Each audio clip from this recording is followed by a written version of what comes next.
Amen. Amen. Tell your neighbor we are going to the traits. Traits of true friendship. Say traits. Say traits. Traits. Traits. Hallelujah. Let me tell you, if there is something disturbing the world today, is the ability to choose a friend. All right? A good example is, so Josh, stand up. Who is your best friend? Jeff. How did you arrive to Jeff as your best friend? No, Jeff, missing a shida. Siaminu neza kwa best. Okay, sorry. So I want to know, how did you arrive at Jeff as your best friend? What did you look at? Loyalty. He's always there. He's honest. He's real. Yokukemea. That is what you look for in a friendship. Praise the name of the Lord. Clap for Josh. Now, when we say traits, we are simply saying, what do I look at when I'm choosing a friend? Now, the particular types we mentioned, you have to look at the traits to know if they fit to be a confidant, to know if they fit to be a comrade, to know if they are just but constituent, to know, are these burden bearers, are these shepherders, are these truth tellers? You need to know, this particular friend, where do I place him in my life? Praise the name of the Lord. The Bible says, you shall know them by their fruit. And so this fruit is what we want to look at, so that it can now advise, or rather inform, what you need to do when choosing friendships. Praise the name of the Lord. I tell you, you are hurt not because you are a bad friend, but because you are bad at choosing friends. Tell your neighbor, #1. I'm not a bad friend. I'm just bad at choosing friends. I don't know if you hear me very well. Some of you are very good, but you look bad because you walk with bad people. Don't you know that bad friends, or rather bad company, spoils good morals? So you have habits that you didn't conceive all by yourself. Why? Because you walked with someone. Psalms chapter number 1, what does it tell us? Psalms chapter number 1, we begin there. Because traits have to be understood. Psalms chapter number 1. Are you there? Or you are, Okoa Jazi is not working. So let me go to the real deal. Hallelujah. The Bible says what? 1, 2, 3, go. Read from your Bible. 1, 2, 3, go.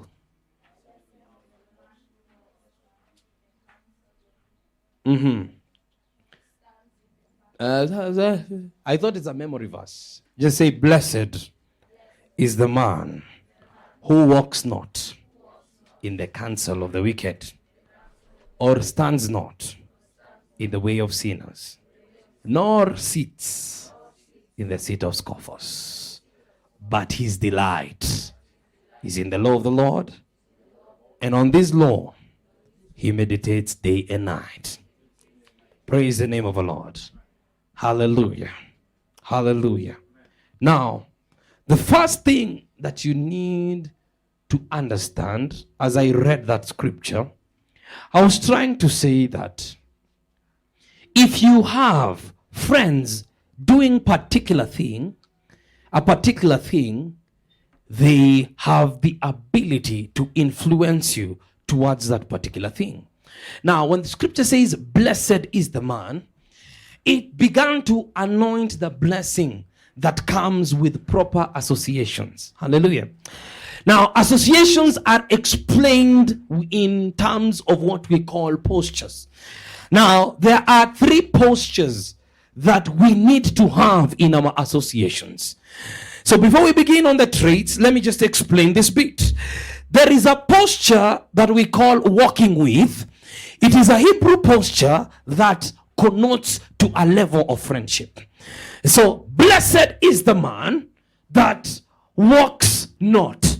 So when he says walks not, he is telling us, or rather bringing to our awareness, that there is a way to walk.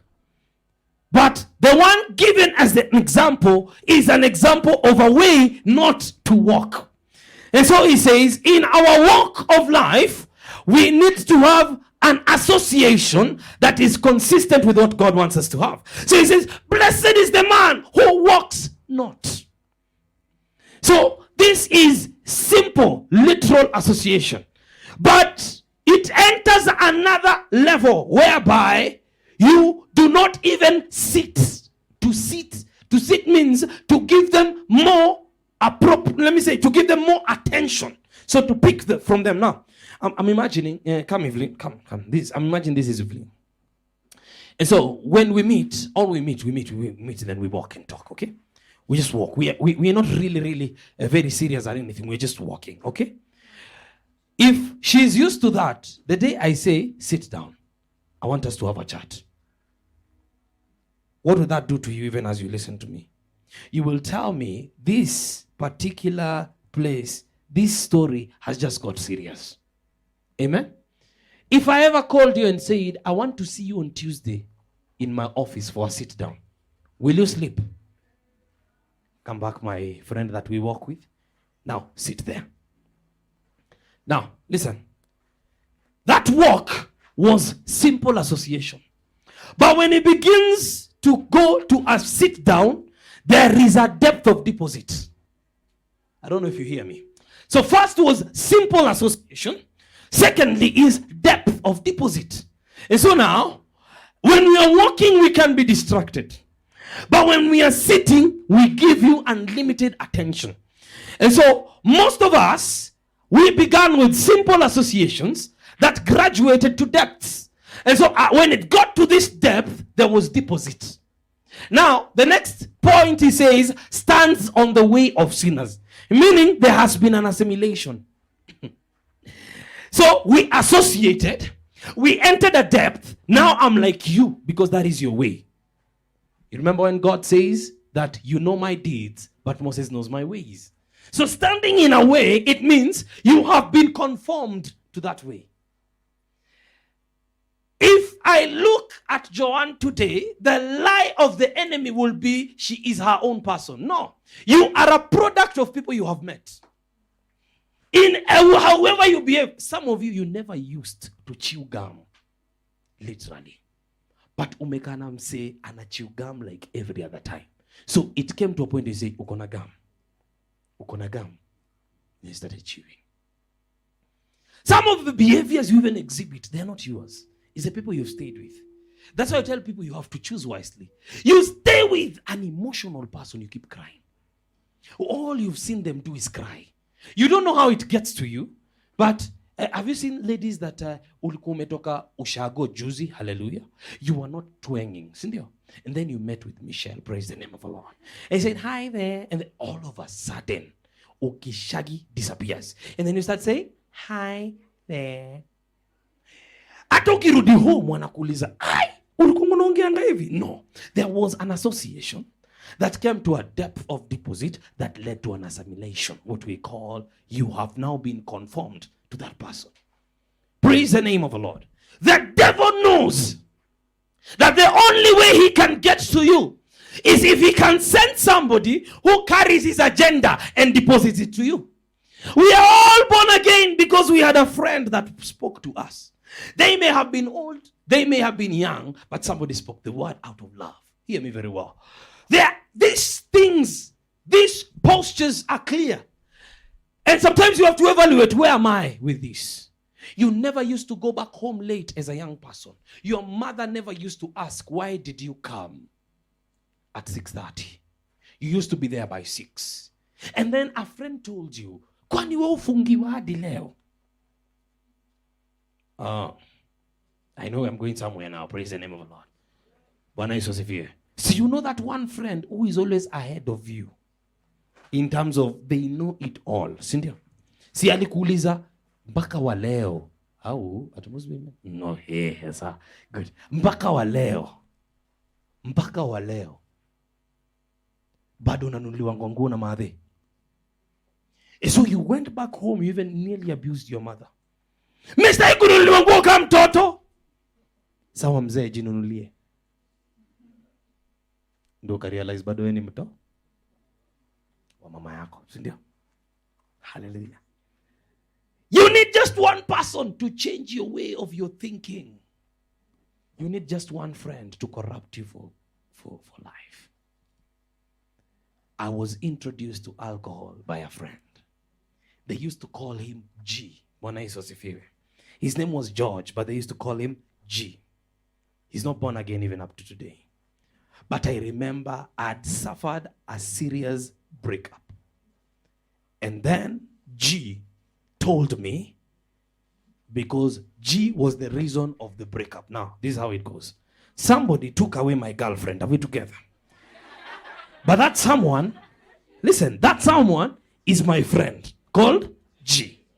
So G decides, because we had a rule, ukirushwa umerushwa. Hakuna kelele, hakuna vita. So G decides, let me give you another girlfriend called alcohol.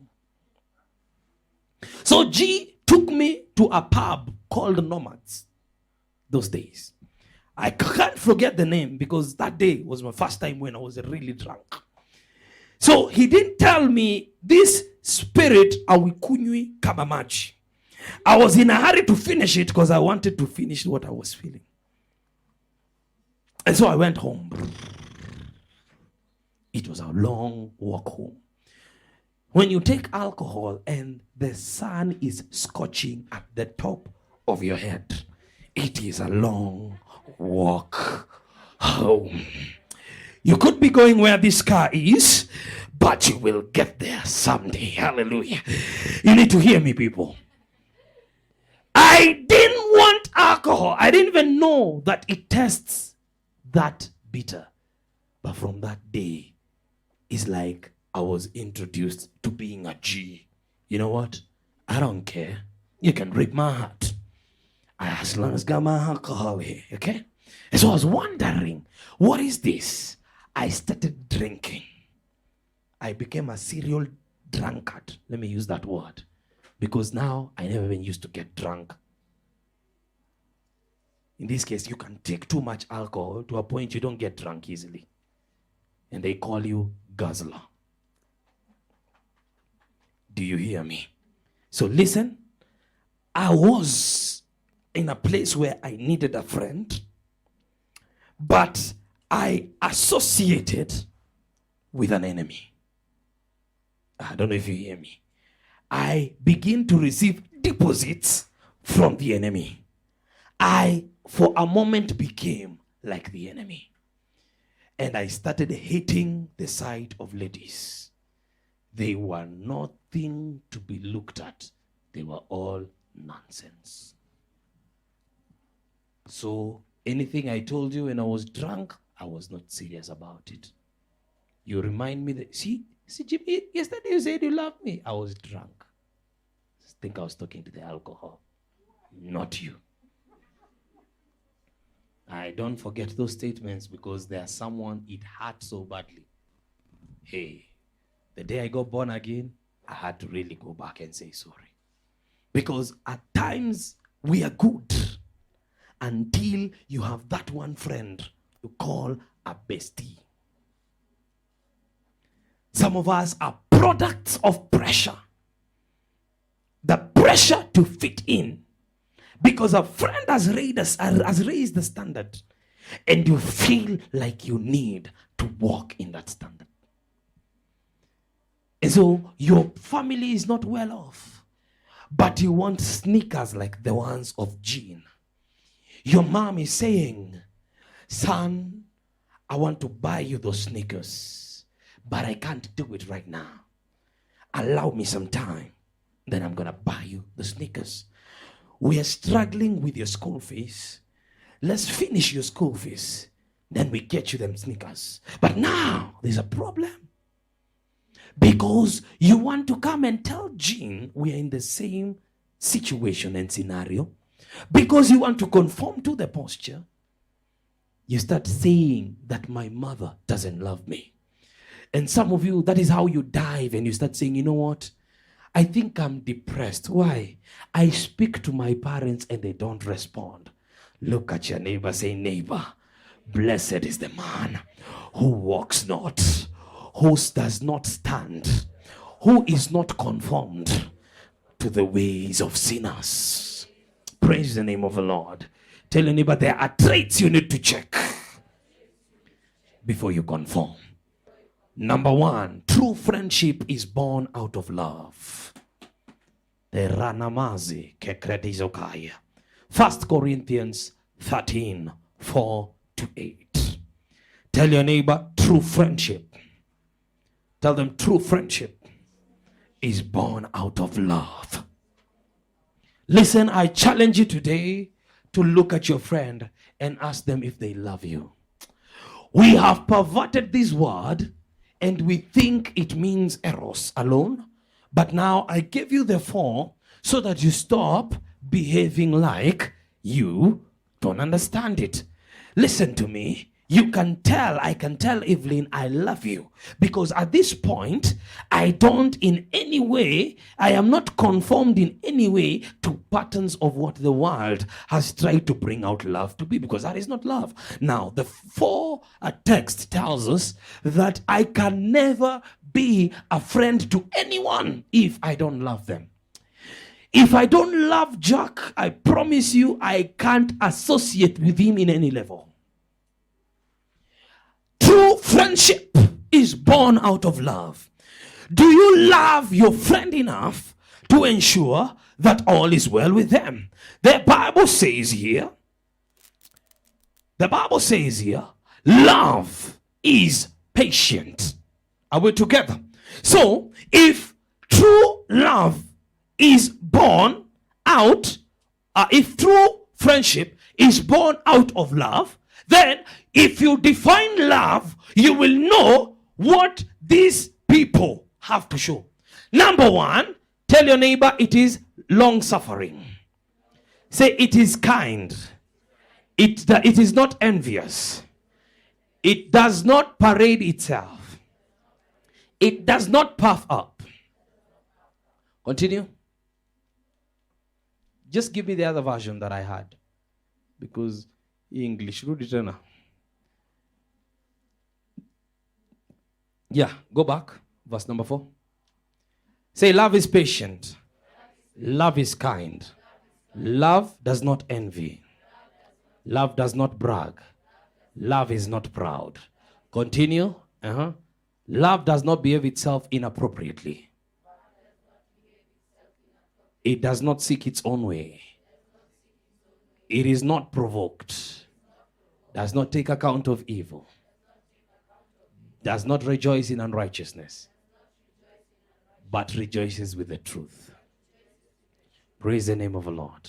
Now I want you to look. Can we continue? Is it there? 8? Yeah, love never fails. But where there is prophecies, they will be done away with. Where there are various languages, it will cease. But where there is knowledge, and where there is knowledge, it will be done away with. Continue. For we know in part, therefore we prophesy in part. In part is okay, no problem. Let's not go to that. You will just change my message for no good reason. Now, listen. It's very simple. If true friendship is born out of love, then the only way you identify love is if you see the particular characters that has been used to name love. Okay? And so, if true friendship is born out of love, it's simple. Look at that friend of yours. Are they patient with you? Praise the name of the Lord. Praise the name of the Lord. We live in a world where people are so busy, where people are too much in a hurry. We live in a time where things have to be done quickly your way, not the way they're supposed to be done. Look at your neighbor. Ask them, neighbor, are you a patient person? These are messages that have disappeared in church. And that's why we have impatient people speaking in tongues. I don't know if you hear me. We have fire-filled people that don't know what love is. Look at your neighbor. Tell your neighbor, today I'm going to be patient with you. You see, impatience is a product of pride. It's just that we've never known. Sometimes I can't give you time to be what you need to be at a particular pace because I am already there and I feel that you're taking too much time. But in friendship, you need to give that person time to grow. You see, we have different strengths. And so if patience is good at singing and I'm good at swimming, when we go for swimming lessons, just because she doesn't know how to swim does not warranty my pushing her beyond limits. At times I have to be patient with patience. Good. Because I know that she does not know how to swim. Now, sometimes we don't have a character of lifting men to our level. And so we tend to look down where they are at their level. And so the lack of patience is killing friendships. But if you are a man that loves your neighbor, you have to be patient with them, all right? They don't understand your English the way you do. Be patient with them. Maybe they came from a family where they're not exposed. Be patient with them. You can't keep mentioning Java and they've never been to Java. Don't make them look like not being in Java is a mistake. Please, you are the person that have to introduce them to particular dimensions. I don't know if you hear me, Frank. You might be well exposed more than Steve-O, but Steve-O needs you to be exposed so that you can push them to that level. Not so that you can talk down to them. No, push them there. And so there is a patience lacking, and that's why friends are lacking. If only you can be patient. Some of us get too agitated quickly. And so you're too agitated. You don't have room for what we call this thing? For tolerance. That is the word. You need room for tolerance. You need to be patient with them that are weak. Maybe, let's say, can I give an example? Do you know those friends who keep talking anyhowly? And they keep talking and they keep saying things and they keep saying things and they keep saying things and they don't keep quiet, all right? Now I'm asking, which is the better response? Shut up! Or kindly, can we handle this before we go to this? I know you got too many ideas, but can we get to this before we get to this? Or shut up, you talk too much. And you see, at times we pick them up and we think that they are okay, but there are people you killed that way. Anytime you appear and they have something to tell you, they keep quiet. Maybe they even have the gift of prophecy, but they see something about you, they keep quiet. Why? They are receiving the feeling that you are so conscious with your space that they may violate it with their words. Look at your neighbor, ask them, are you a true friend? You see, truth telling does not mean there is no room for tolerance. You tell the truth with love. Tell your neighbor, true friendship is based on love. Some of us is not because you are bad. Yes, you are burden bearers. But sometimes you bear the burden and forgot the friendship.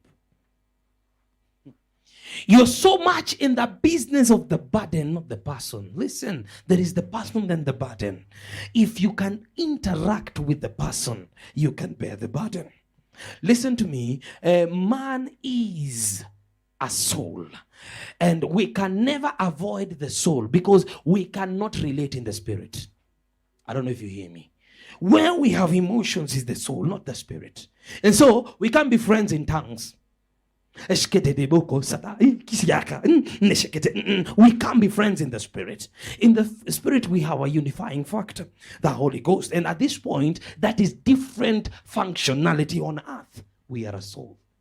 And so here we have what we call a dimension that we have to explore, a dimension of emotions. You are allowed to feel bad. You are allowed to feel crushed. Why? Because you have the soul. And so if I don't address you in the level of your soul and then bring you to the strength that we have in the spirit, I will miss you in the name of being in the spirit. Tell your neighbor, do you think I'm your friend right now? Tell your neighbor, love is patient. Say, love is kind. Say, love is kind. And you know, some of us are not kind at all. We are not kind. We are too rough. Not kind at all. You step to your friend because your friend, it means you don't say sorry. Too rough. Tell your neighbor, say sorry when you need to. There are things, even like saying thank you, we look at it as if it is a function for people who don't know one another. Have you not seen such people? Sasa ati wewe pia nikwambia asante. And we make it look like that is friendship. No. Tell your neighbor, be kind. Be kind. Kuna mse hata hairudi volt juu ya vile ulimwongelesha. Hata wairudi. Anajiambia ngakaa hiyo ni kanisa. Wacha nikae huko. But ilikuwa one moment of kindness. Ulimkanyaga tu ungemwambia pole. Hata umpanguzie kiatu. Mwambie he's a bro man. Hapa tukanyaga nangi. Praise the name of Lord. Look at him and ask them, where are you kind? Your friends cannot even give their life to Jesus. They ask, hii ndo kuokoka hii? Ukweli ama uongo? See, that's what they ask. Hii ndo kuokoka? Kama hii ni kuokoka, wacha ni kuwe na shetani. You just kiasi wakisema hivyo? Na ni juu yako. And then you think heaven will invite you with open arms. They will look at you and say, what has happened to the one we entrusted to you? That friend. Tell your neighbor, be kind. Mwambie wacha kukua na kitu inaitwa wivu. Mwambie wacha wivu. Love is not jealousy. Hallelujah. Kuna msisa hii umefura service mzima juu ya kiatu ya mtu mwingine. So ngoje tu utapata yako wewe. Praise the name of the Lord. You look at somebody's hair. It's not even her real hair, but you're still envious of it. Tell your neighbor, wacha wivu wewe. Mwambie wacha wivu. Who has taught this country? Who has taught the world to be too jealous for nothing? And we all want what others have. If I'm jealous of Joanne's blue hair, I might not even look good with the blue hair that she has. Praise the name of the Lord. She looks with that blue hair. But if you give it to me, you will wonder, what is my contract with Peter Marangi? And so I want you to know that the blue hair looks blue on who? John. It is good blue to her. At least maybe an influence near yangu ya white. Then I begin to prophesy. Now listen to me. And this is what I want you to understand. If you don't deal with appetites, jealousy will be the order of the day. Stop feeling like somebody is too much ahead of you that you need to catch up. No. We're all walking in different lanes. You might die trying to wear like me. I'm on another race. I'm on another lane. By the time you start crisscrossing and getting where I am, I'm also moving. Remember? Can I give you an example? Come, two of you. Stand here. And I want you, come here behind. Okay, you stand. Look at that. Face that side. So I want you to start walking. Let's say he's chasing him, but you're walking. And you're also walking. What is happening? This man is still moving. You keep moving. See, the guy is still moving. You try chasing. They're still moving. Keep moving until you come back. The guy is still moving. Still moving. Asikufikie, we endelea tu kitembea. You're still moving. You see, this is God allowing everybody to move in a motion in the spirit. Okay? And so this guy is moving and you're moving. But if this guy does not fix his eyes on God and fix his eyes on this guy, he'll be full focused to reach where he is. But do you know what happens? There will be frustration. Why? It is year one. Go back. Year one. Still moving. Man, I need to get to this guy. If only I can overtake this guy. Kwani atakuwa mbele yangu hadi lini? Umesahau hii nikaa form 1 na form 2. Ukimaliza form 1, ufikie ule ako form 2, yeye ameenda form 3. Still moving. Guys moving. What is happening? Year 2. Still moving. Still following. Now, the guy has started getting frustrated because his agenda was not growing.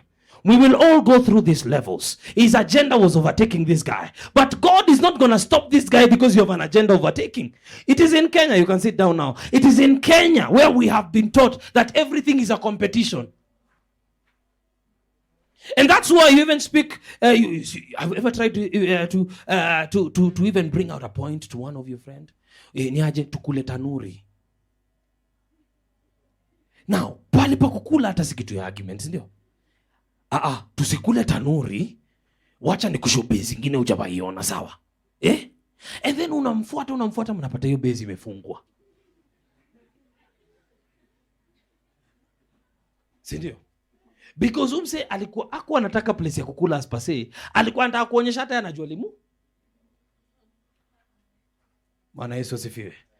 Tell your neighbor, jealousy is a product of unhealthy competition for no good reason. Hata nikikimbizana na OT, koti yake inaweza nitosha. Wewe niambie kama inaweza nitosha. That's why when I put it on I have a blanket. Yeye akivaa ni fitting. Kila mtu ako na capacity. Bwana Yesu asifiwe. Amen. Amen. And that is what a skilled man. Uliza watu wa Subaru. Kwa barabara. Mara moja inafanya brum brum brum. Unasikia twa. Mwingine brum brum brum. They were going somewhere. It became a race. Now, all of you have a Subaru. What is the problem? So the problem has now become which Subaru? Yeah, we've tried it with OT. We've tried it. But now he knows which Subaru. Now, I'm saying, which Subaru is greatest? Josh ataweza kuambia. And then there is an accident. And then they start saying, we loved you. But God loved you more. No, you killed your friend. Because of unhealthy competition. Sawa. Unaona udema hapa amevaa miwani, si ndio? Yake labda ni ugonjwa ya macho, si ndio? Unaenda unabuy shades. Unatembea naye. Yes. Kwa unataka kuwa mgonjwa. Tuna compete. Do you want to be sick? Tell your neighbor, love is not jealous. What was the other bit? Go back. The other bit was? Love does not keep account of wrongs. How you need to know these friends.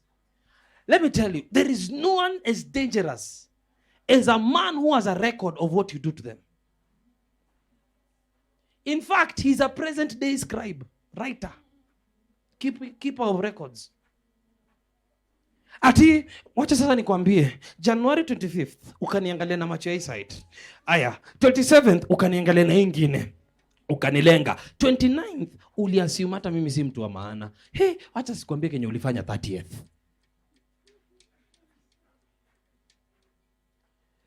And there is a spirit that has descended on the world. It's called the spirit of offense.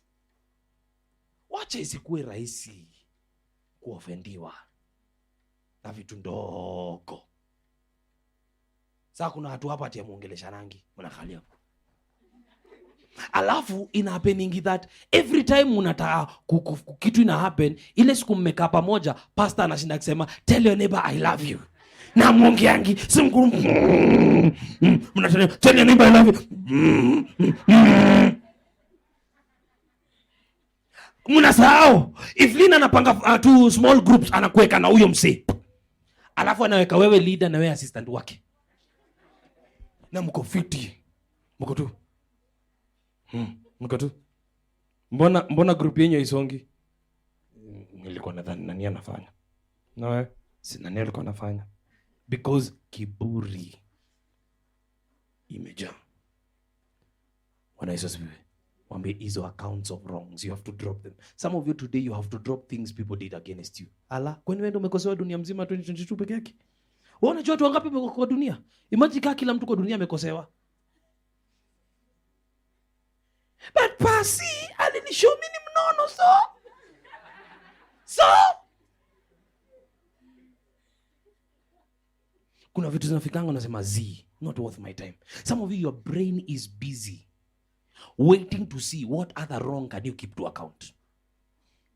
Akaka mtu kataniona tu siku moja. Akijua vile anakuanga ameniudhi. Acha tu lead prayer hapo na ako na deni yangu.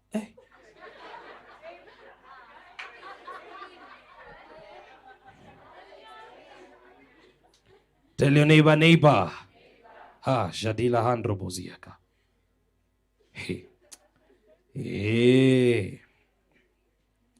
Love is not self-seeking. Say self-seeking. Kuna wase, wewe ndio relevant kwa hiyo relationship. So imagine tuko na Chebi, tunachapa story. But kila saa niko, sasa unaona mimi nakuangaa, niko unaona mimi nako wachana na wewe kwanza, acha nikwambie juu ya mimi. Na ndo unaita mabesti. Hakuna kitu anakuambianga yako, anakuambianga tu yake. Uko hapo tu umesikia. Wewe unakufa na kitu inakusumbua ndani. But yeye anashinda amekwambia vitu hata make sense. Kenye anataka ndio ya maana. Siku ya birthday yake. Aki sweets hata uwezi ni wish happy birthday. Siku ya birthday yako hakuwish happy birthday na hakumbuki. Ukimuuliza anakuambia, unajua hizi vitu hazikuangi serious hivyo. Jusi yeye. Wewe siku ya birthday yake umejituma mpaka gift, kadi, umechora mpaka umesign. Siku ya birthday yako ndo nakucheki. Si unajua tu situation yangu. Kwani birthday yako ni kila siku? There is no sacrifice because nothing is important in that relationship more than them. And if you notice, those are what we call parasitic relationships, whereby we have a tick draining blood from this cow, you. And all it leaves is diseases. Ando wale mabeshte umesaidia maisha yako yote. Wacha leo isemekane atulifanya makosa. And you have to avoid parasitic people. Because this is what happens. Let's say someone has always been there for you all your years. And then you are caught in a problem. Let's even say a mistake you did catches up with you. And then it explodes to say, my guy. So and so alipatikana akiona movie mbaya kwa site. Let's even use what happens these days. And then because pasia mejua, I ask you, niulize Josh, what happened to your friend? And then Josh asema, which friend? Because when bad things have been mentioned, you don't want anything to do with it. Praise the name of the Lord. Because all you want is you. There is a time and there are people, not even one. I'm not saying this to blow any trumpet. That have been in deep messes and I had to dive in with them. I had to take in the mud. I had to accept that vile wataongeleshwa acha hata mimi niongeleshwe hivyo. Because they are your friends. Dive in the mud. You have to look bad. But acha kuwe fiti. Kevo ukipata beshte kaa huyo. Life itakuwa fiti sana. Na wewe naye time yako ikifika, unaangalia situation yake na unaingia ndani. Praise the name of the Lord. This series is important because some of you are going back to alignment. There are things you've been calling friendships. Those are not friendships. True friendships, I promise you, you will know. And I tell you, true friendships, you will know. I call si lip service. It is more beyond. Hallelujah. Let's go to the other trait because of time. Tell you, trait number 2, friendship is covenantal, not contractual.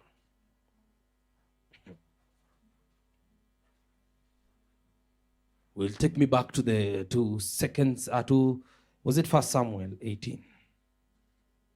Or was it 2nd? Yes, it was 1 Samuel 18, 1-3, where we talked about David. True friendship is covenantal, not just contractual. Some of you have contracts, not covenants.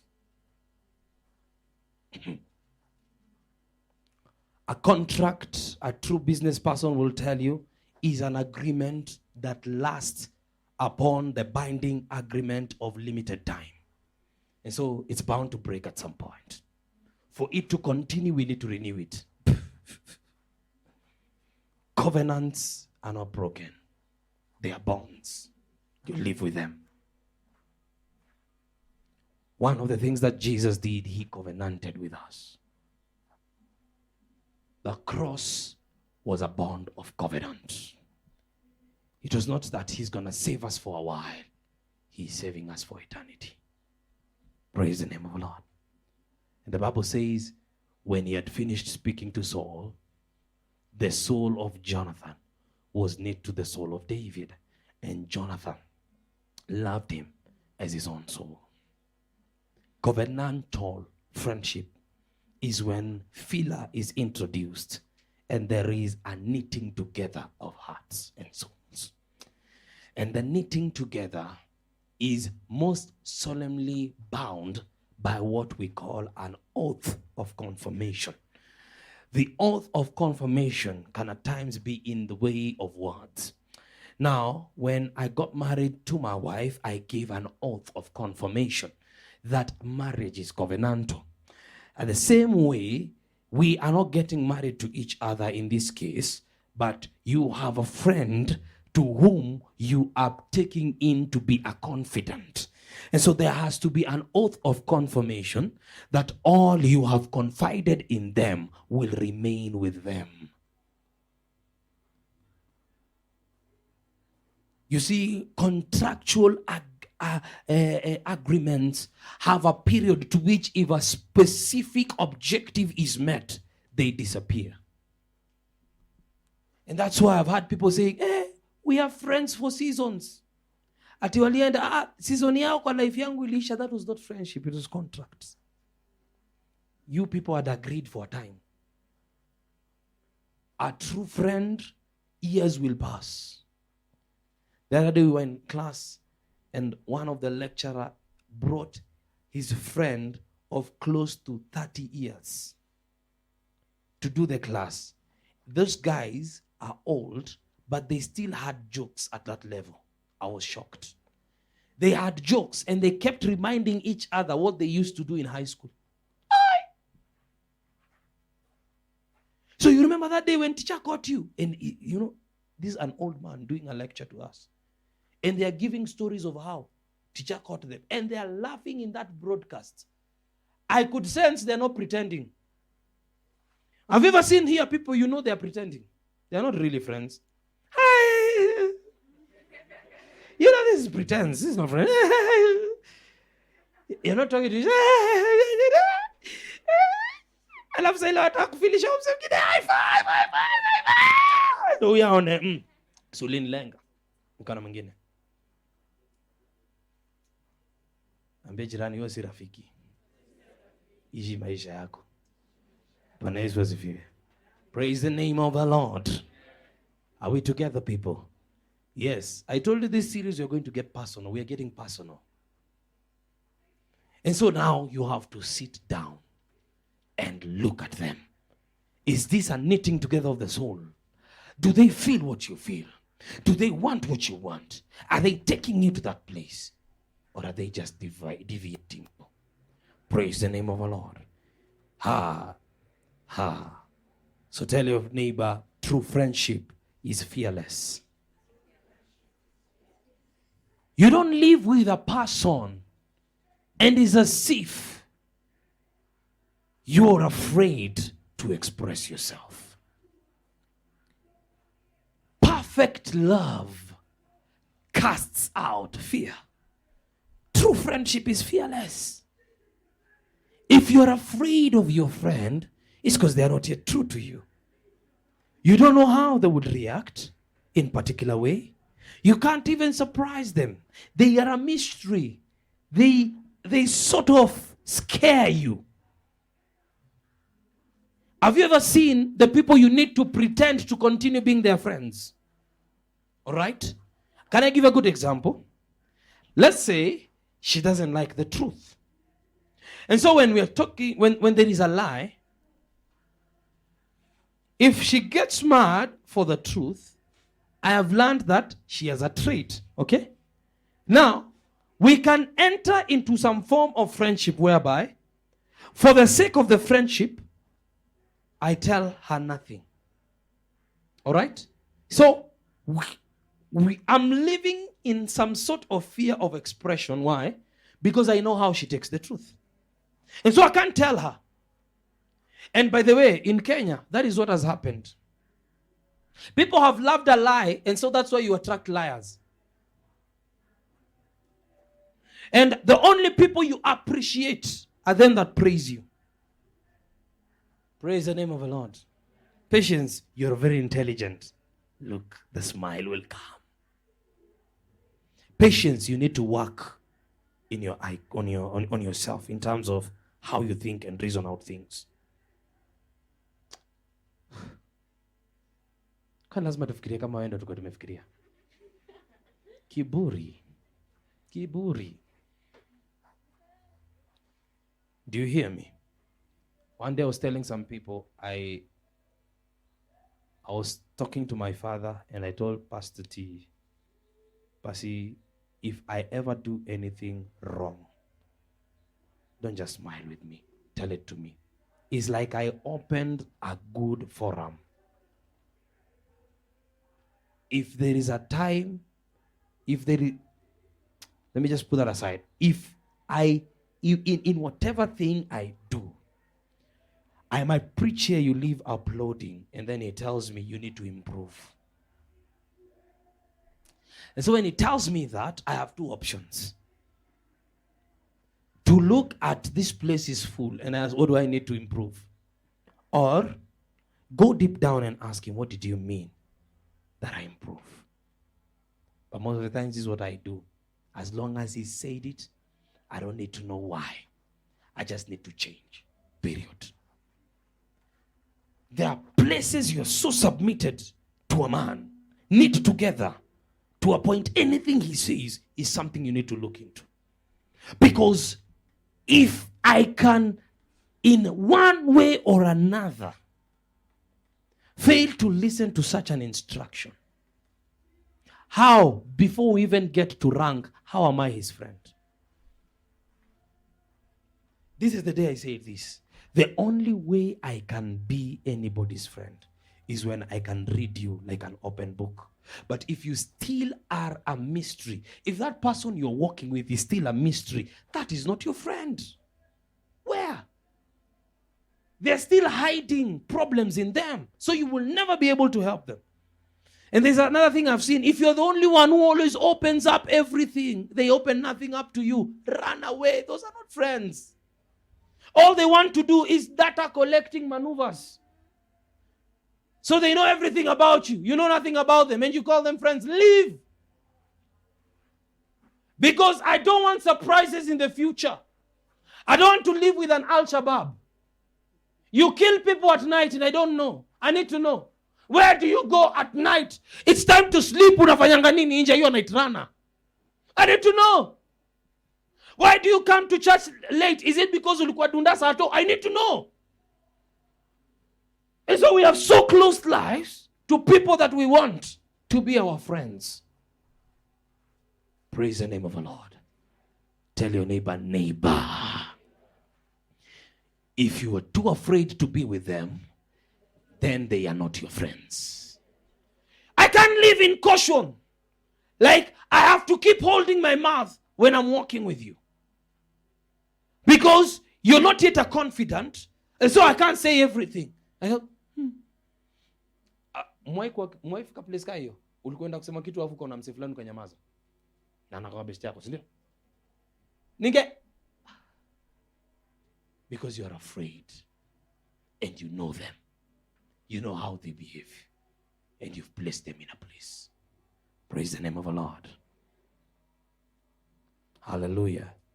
Finally, true friendship is long-lasting. Covenantal meant the depth of intimacy. Long-lasting is the depth of duration. I need a friend that I will walk with till when we are in old age. will be saying, we have been with these ones. We have walked. I want to have stories like, you remember when we used to kula mutura? And the people that have interacted with me will tell you that I like creating experience. Like this, you'll find, for example, Evelyn is my friend, there are particular things nimefanya na Evelyn. Just mimi tuna, yani we create an experience. So one day, when we talk about it, we refer to it. Unakumbuka ile day, I want it to happen even when she's married to that handsome husband that will one day come, si ndio? And then nikiambia bwanake, ujuange huyu alikuwa anachekesha wase. Are you seeing where I'm looking at this friendship? All right? I want to see her maybe buy land close to where I'm buying land. So she'll be saying, this is a general of God in Africa. And I'll be saying, this is a general in waiting. I don't know if you hear me, people. She is responding to where I am, but there is a friendship we have cultivated. Sindio Julie? Remember I met this lady, Ivo, tu nikampenda tu Ivo. Is it the way you just love somebody? I have no good reason, by the way, I can't tell. No good reason. Mpenda tu. And so you see, hata akiimba nasikia sawa. Naweza ubiri. Why? Because that is now what friendship has to do. So imagine ukipenda kila mse volt hivyo. Ebu angalia mse random auji, muangalie tu. Muulize, imagine nikikupenda. Angalia mse random, muulize imagine nikikupenda. Vile kunaweza kuwa. Praise the name of the Lord. I know. Hii time sahi kila Teens Church, kila pasia na capitalize aseme fire. Mutarudi shule mkiwa na moto. Mimi mtarudi shule mkiwa na values. Moto mkirudi nayo mnazichoma, si ndio? Rudi na values.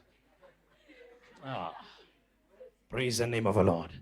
Look at your neighbor, say neighbor, hiyo rafiki yetu haitaisha leo.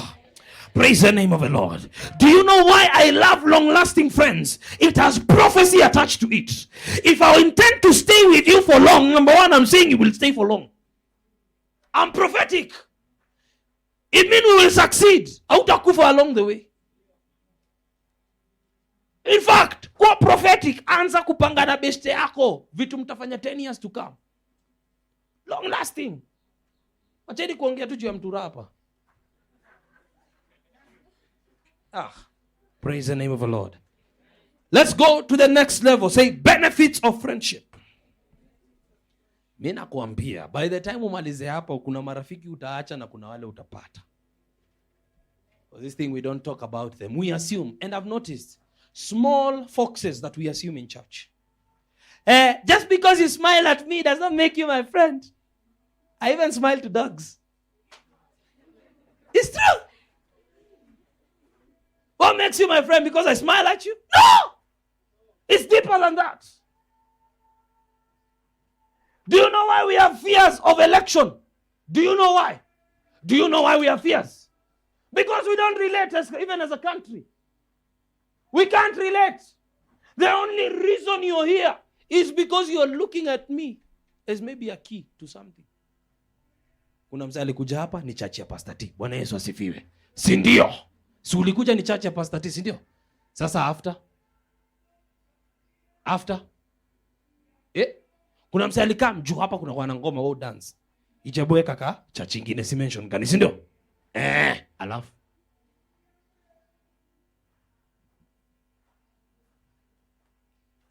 acha nikwambie. Mimi naomba God akupige dozi ya friendship. Upende msee hivi yani. Mpaka usikie ni kama maisha yako yendangi fiti. Kaa hujamuongelesha. Bwana Yesu asifiwe. Do you know what that will do? There are particular problems here, they will disappear. Mnasikia hiki kitu mnaita mental health. Remedy iko. Ya mjui. Remedy iko. Wewe ukiwa tu best ya umse hata yeye kwa depressed. Aje mpatie time ya pressure release. Madhe amesema mimi akipika nikani rap alafu unatana mwambia niache wewe usijali itakuwa fiti, ana pressure release. Au jeko sana na mse ukatafuta ule mse unaweza pigia mind yako i relax. Umepata huo mse Alafu shida ni we are too intellectual for friendship. Sasa nimekukall ni aje napitia hii kitu, ushaanza kunipiga scripture. Unani amekwambia nataka kuhubiriwa Kuna sermons YouTube naenda kusikiza. Sometimes just shut up and listen. And as you listen, you will know we are not interacting in a spiritual level. We are first interacting in a soulish dimension. So we have to get to that place first. And then later on, we can bring its approval through scripture. Praise the name of the Lord. That is where we need to be. Sasa, aki mama amenifukuza. Guy, kwa nini? Nini mbaya? Aki pole. Wacha calm down. Mwambie now, ukumbuke mama yako ni mama ya? You have started. First, you listened. You identified with it. You took the burden. Praise the name of the Lord. By the way, wengine ni wa heartless sana. Hello, imagine I've lost my dad. It is well. The Bible says, what? I have lost my dad. It is well is the last thing I want to hear first. What am I saying? It is well. Where? There are phone calls I receive like those ones, and I first keep quiet. And I first feel the pain. I know you're strong, you can encourage them. Feel the pain first. Stop pretending. Did you love his father? If he's your friend, you loved his father too. So you go and take them in. Where are you? Listen to me. There is a day I received a phone call. Someone said, I'm in this problem.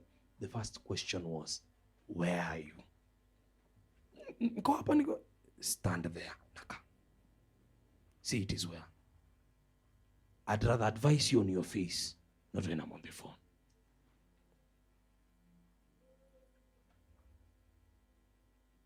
I won't even mention, we have even a friend here in church that because of friendship, I left my house when I was a leader back in Kitengela, I remember. I left my house at 2 a.m. to go look for that person in town. I stayed in town up to 5 a.m. 6:30, I remember, I found her. And that person today is in this church. They look at me and they tell me, Pastor, you saved me. Friendship is beyond words, people. I roamed the streets of Nairobi like a madman. I had said I will find that person, and nothing. The phone kept going on as if someone was operating it. I walked everywhere to find who had kidnapped the guy. I was dead serious. And someone, do you think you will find them at this hour? I was not giving up. And then alikuwa amenipiga assurance akona space ya kuhepa na akanisho akihepa atakam place fulani simu ikazima. I stayed there. I roamed that place until we found the person. In fact, if we would have left the time we wanted to leave, atungempata. Maybe atangekuwa amekufa leo. Do you hear me, people? Do you hear me? Praise the name of the Lord. Tell your neighbor, don't be heartless. Benefits of friendship. Number 1, James 5, verse number 16, part B. Number 1, benefit of friends is healing. Can you say healing? Say healing. James 5, 16, part B. Right.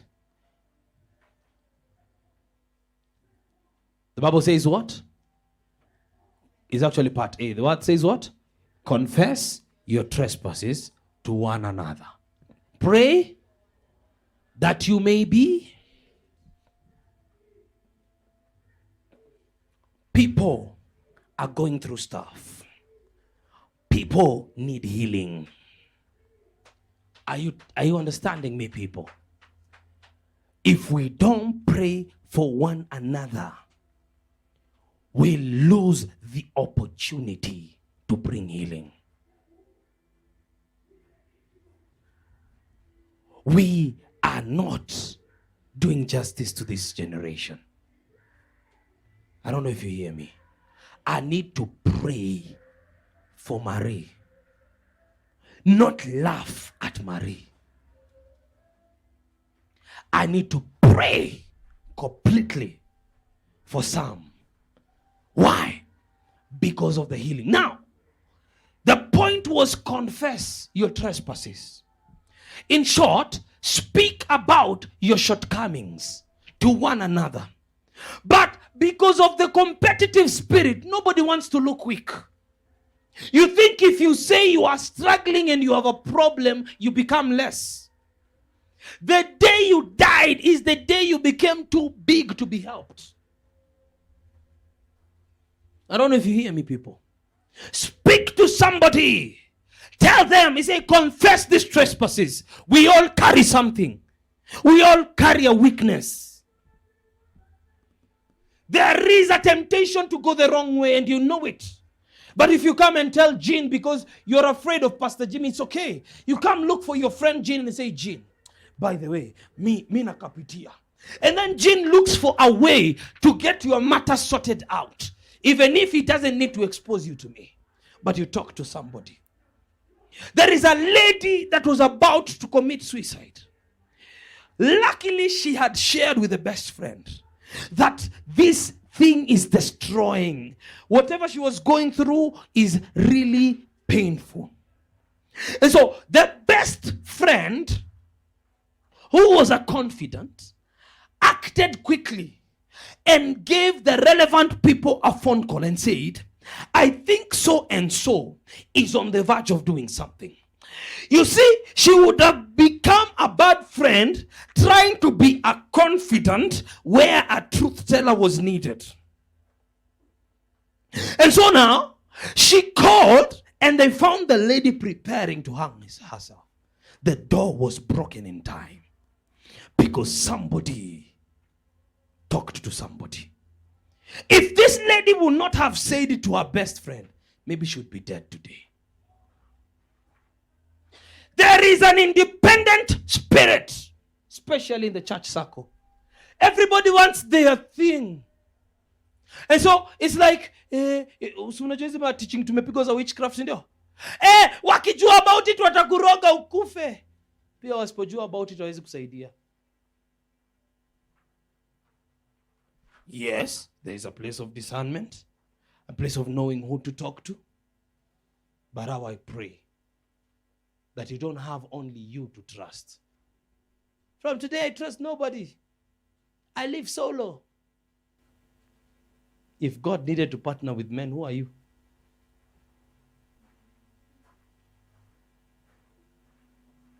Imagine, God needed men.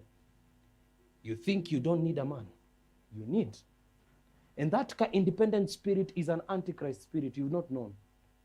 Listen, the rule of the jungle is divide and conquer. What a lion does, lions chase a pack. A group of antelopes. True or false? But their aim is for one to sway from the group. Simple. Then the one that sways is what they now pursue as a pack. Some of you are okay. MBOGI volt. Until ukacha kukuja church, the lion now is pursuing you. I don't know if you hear me, people. It is that independent spirit that is the strategy of the enemy, so that it can take you out of good counsel. Praise the name of the Lord. Number 2, benefits of friendship is that it leads to, it brings, or rather it gives, or rather it brings help. It is a source of help. Ecclesiastes 4:9. So it brings help and unity of purpose. Help and unity of purpose. Let's go to Ecclesiastes. Scripture says in chapter number 4, verse number 9, 2 are better than 1. 2 are, can we read together? 1, 2, 3, go. Can you say a good reward for their labor? Continue. For? Uh-huh. Look at your neighbor, say neighbor. The word if means there is a possibility that you might just fall. Worry not. I'm here to pick you up. Continue. What? Wait, Rudy, stop preaching your own message. But who to him?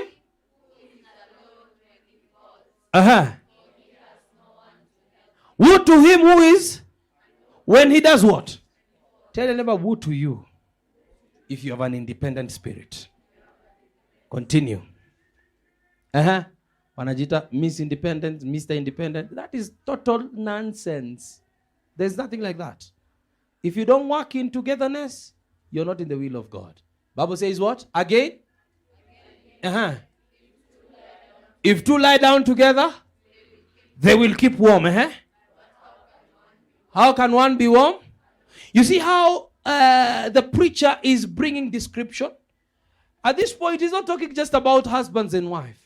Even when you go for a camp and you've shared a bed, let's say Jeff and Josh, all right? That bed will be more warm because they are two. One, it will take a lot of time to get rid of your baridi ko hapo. Si ndio hivyo? Are we together? And so basic instructions or other examples so that they can bring understanding to you. That how indeed we are in dire need of unity, of coming together. Continue. What does it say, verse number 12? Though?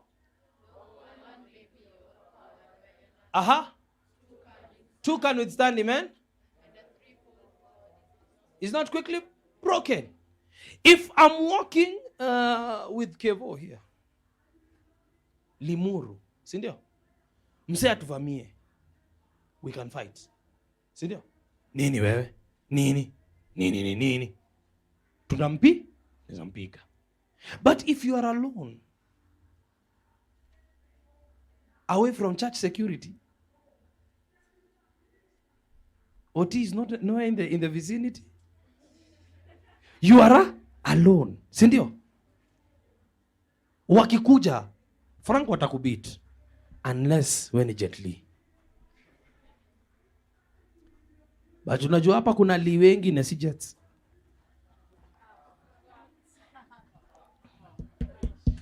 Hawezi hepa. Hawezi hepa. Yani ni basic information. That sasa imagine kama mungekuwa na leaders.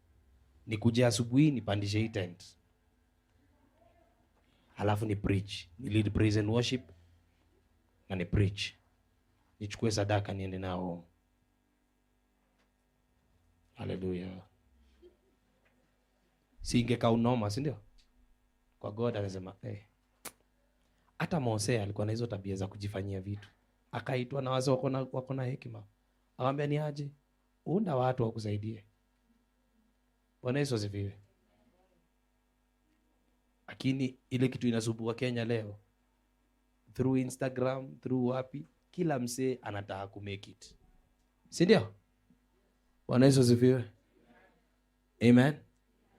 Si hata leo tukikupiga picha hapa tutakutambua by jioni, si ndio? Si mbaya. The problem is, let's not be self-seeking, okay? Okay? Say security is the next point. I love military movies. Just come, Josh. I don't know if you can come quickly on that side. Good. I love military movies. And so when they're about to burst in a place, they are normally like this. True? Echo. Clear. Senior. And then, you're supposed to be facing that side right here. You're supposed to be facing that side. So you're walking with me, but facing that side. Because that is it. So you can check that one. As I'm checking this one, you're checking that one. As I'm checking that one, you're checking this one. You see? And they are moving. That is what I love about the military guys. Just stand here with me. So it means someone always has your back. Let me tell you what Christian circles is. Can you go doing that thing? Yeah, just.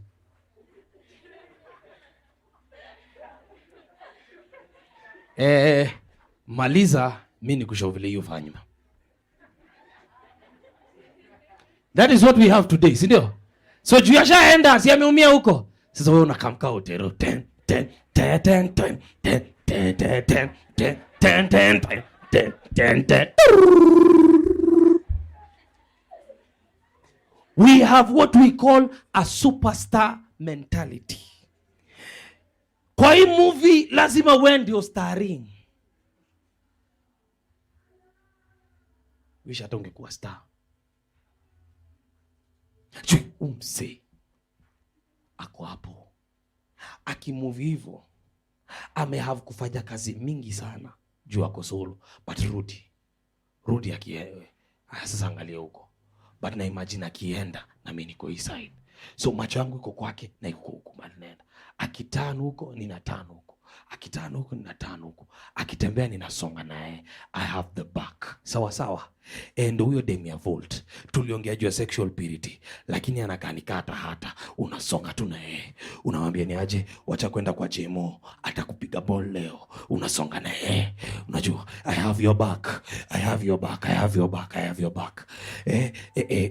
Hiyo pesa umepewa ni ya school fees, usiiwache ikuwe cash, utakula mtura. I have your back. Twende ukai bank, twende ukai bank, twende ukai bank. Unajua ni ku have back ya msi. Unajua sometimes ni wewe unamuona danger ina come. Maybe yako na mabeste wanakuanga kwa gang, unamshow wao. Wachana wale mabeste unakuanga na wao, wataangushwa very soon.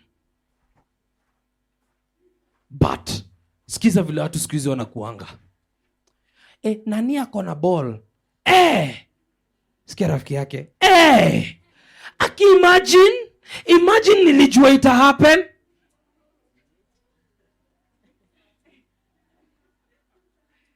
Nilijua ataanguka, hata huko na tabia zake vile zilikuwa.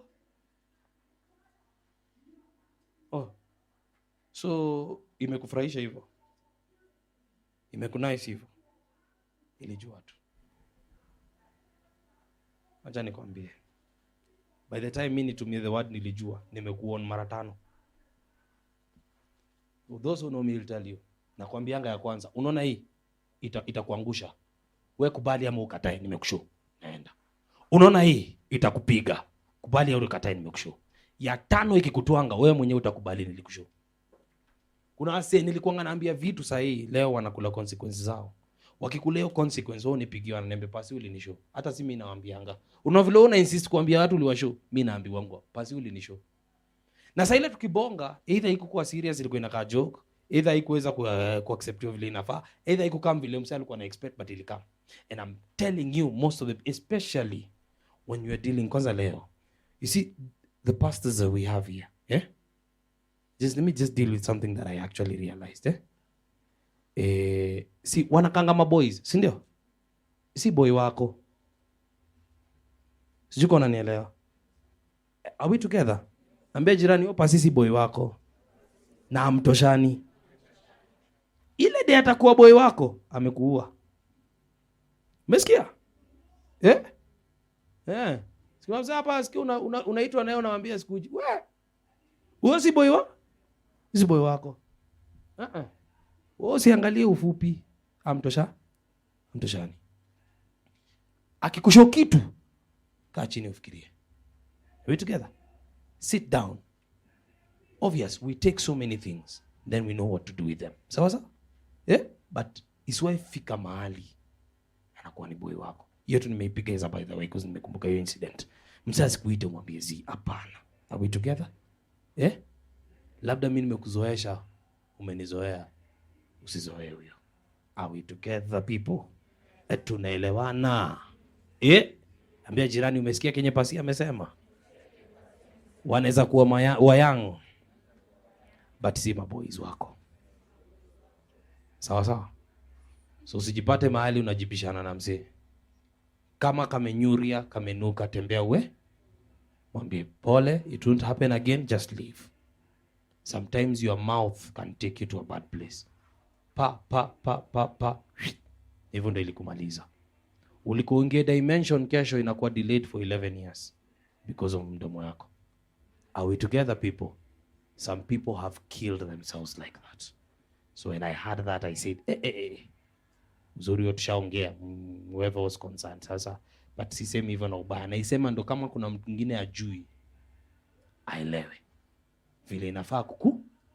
Are we together? Do I make myself clear? So tell your neighbor, I need a friend that can watch my back. That is security, okay? Finally, I've already talked about it. You need a friend. The benefits of a friend is good counsel. Say good counsel. Proverbs 27, verse number 9 says, oil and perfume make the heart glad, so a man's counsel is sweet to his friend. Praise the name of the Lord. Tell your neighbor, I need good counsel. Acha nikwambie.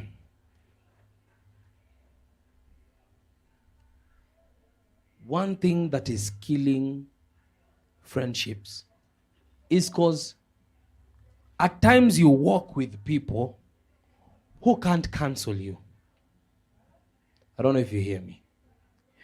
You're so stuck to even peers who can't counsel you. And someone's going through the same thing you're going, how can they advise you? You hear me? At times, we have to network differently. So, you can sit down. Let me tell you this thing. You have to network in 3 areas. Say 3 areas. You have to network above. You have to network in the peer level. And you have to network downwards. 3 areas you need to network. Network above, network at peer, and network down.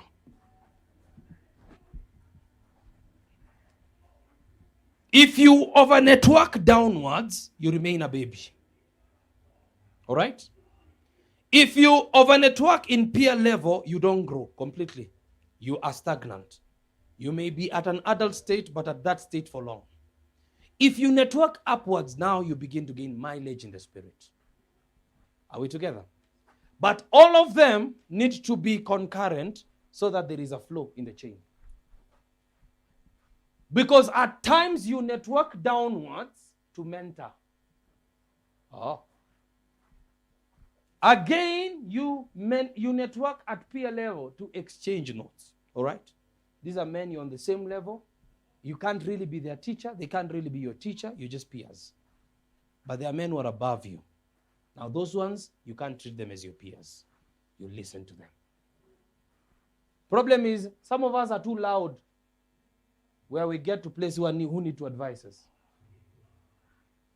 So like we have a very great visitor of ours there. When this man calls me to talk to me, because of even the maturity and the age he is in, I can't talk to him like I'm talking to you. I don't know if you hear me. Because that's another dimension. You hear me, people? All right? If you see me talking to our pastor, it's not my boys. We might laugh, but it doesn't last for very long. It's a place we are reminded of our place. Are we together? Now let me give you the misconceptions. Number 1, there are people who do 2 things. Let me begin with networking downwards. Misconceptions of networking downwards. 2 misconceptions that you should not network downwards. That is wrong. Tell your neighbor it is wrong. Are we together? Na hii ndio kitu kinanisumbua. Kuna wase hapa usalimiangi wochi kwenyu, ukweli ama uongo? Au pigangi story na mboch, ukweli ama uongo? Si ndio? Umembeba mandazi sana. Ati mse yako hapa, atijua ulisoma ya kusoma. Ambia shetani ashindwe. Some people are even watchmen and they are graduates. But do you know what I realized? Even in the Bible, it is those low people that were used to give men access. Naaman was a serious officer. It took a slave girl for him to receive healing. A slave girl told Naaman about prophet that can lead to healing. Na kuna watu wengine hapa mko karibu kufika age ya kutafuta job. Umeenda interview au kusalimia soja. Kumbe soja anajua direction ya hall ya interview. So uliingia kwa kampuni juu utaki kuongelesha soja, ukazunguka. By the time unapata hall ulikuwa late for the interview. Ukaambiwa go home. Jia Mari. Situkuja hapa. Kuna wasevo tujaiongelesha juu na vile wako level yako. Kweli ama uongo? Hapa hata najua kuna mtu, kila mtu hapa ni culprit. Kuna msea hujaongelesha. Hii church mzima na uko sure. Wao mgota tu, batamwezi kwa na conversation, si ndio? Si ndio? Chip. Ka dance akuhusu. Akidance ni best yako. Si ndio? Ama face value. Akipiga look, akae serious. Unamuaccept. Umeona by the way ile vitu inafanyikanga ngori sana. Mpaka church. Leo ukisikia mheshimiwa amekuja hapa, mtaona vile ashari kwa tafukuza ase hapa mbele. Songa. Nini? We, praise wana kama. Wacha ufala wewe, utapigwa kofi. Songa.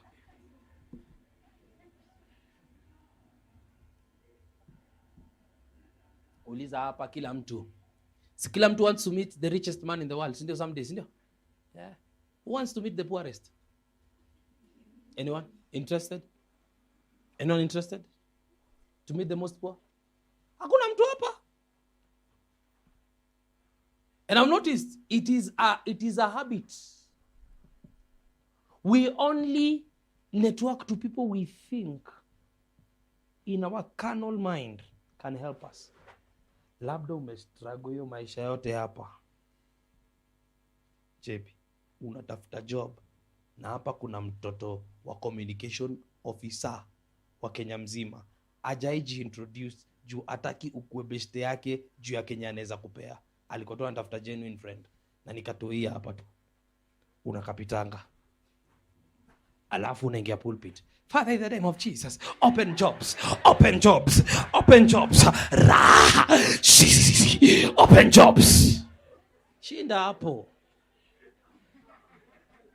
Kwa heaven I already opened. I already opened. You are too selfish. You are too unfriendly. I already opened.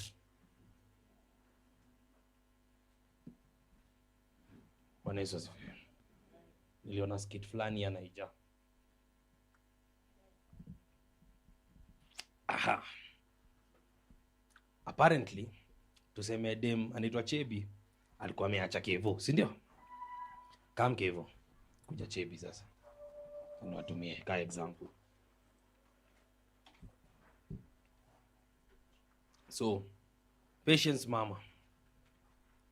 Patience unakuwa na example mingi mzuri ni sawa tu. Simama tu. So simama ile side. Usigonge TV. Sasa Kevo aliachwa na Chebi. Bwana Yesu asifiwe. Juu alikuwa ameso. Sema juu alikuwa amesota. Hii story inakuja mzuri.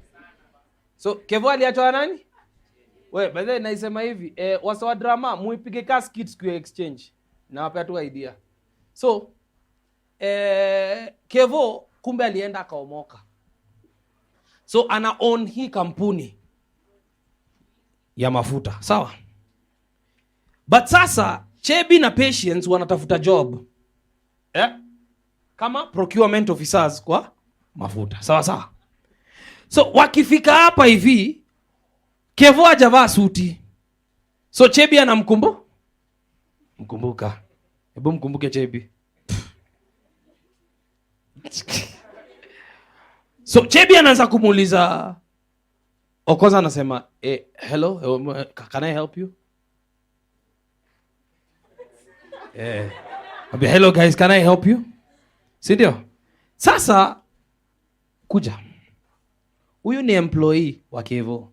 Huyu personal assistant sasa. Nimesimama hapa. And so Chebi anaambia Kevo, hivi ndo lienda. Hata umekuja kutafuta job, hauwezi ipata.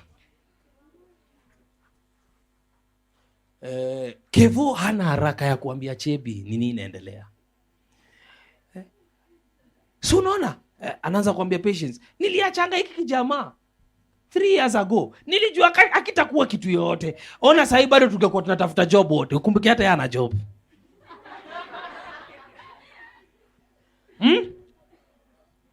Patience naye on the other side ako we have come to apply for the job. Si ndio? So Chebi akapasha Kevo.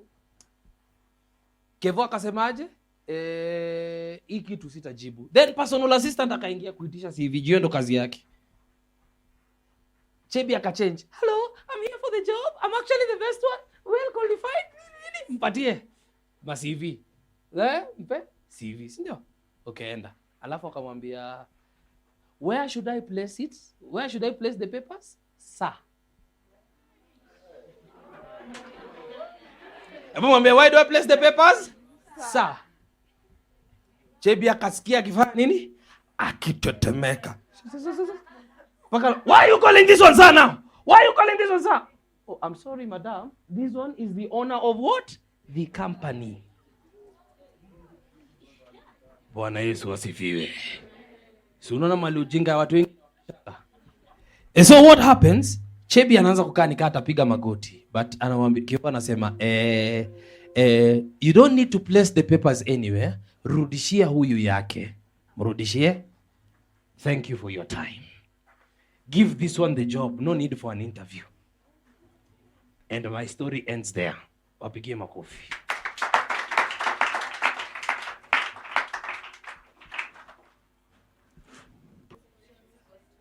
Yeah, yes. So those are misconceptions on networking. That number 1, you don't need to network downwards.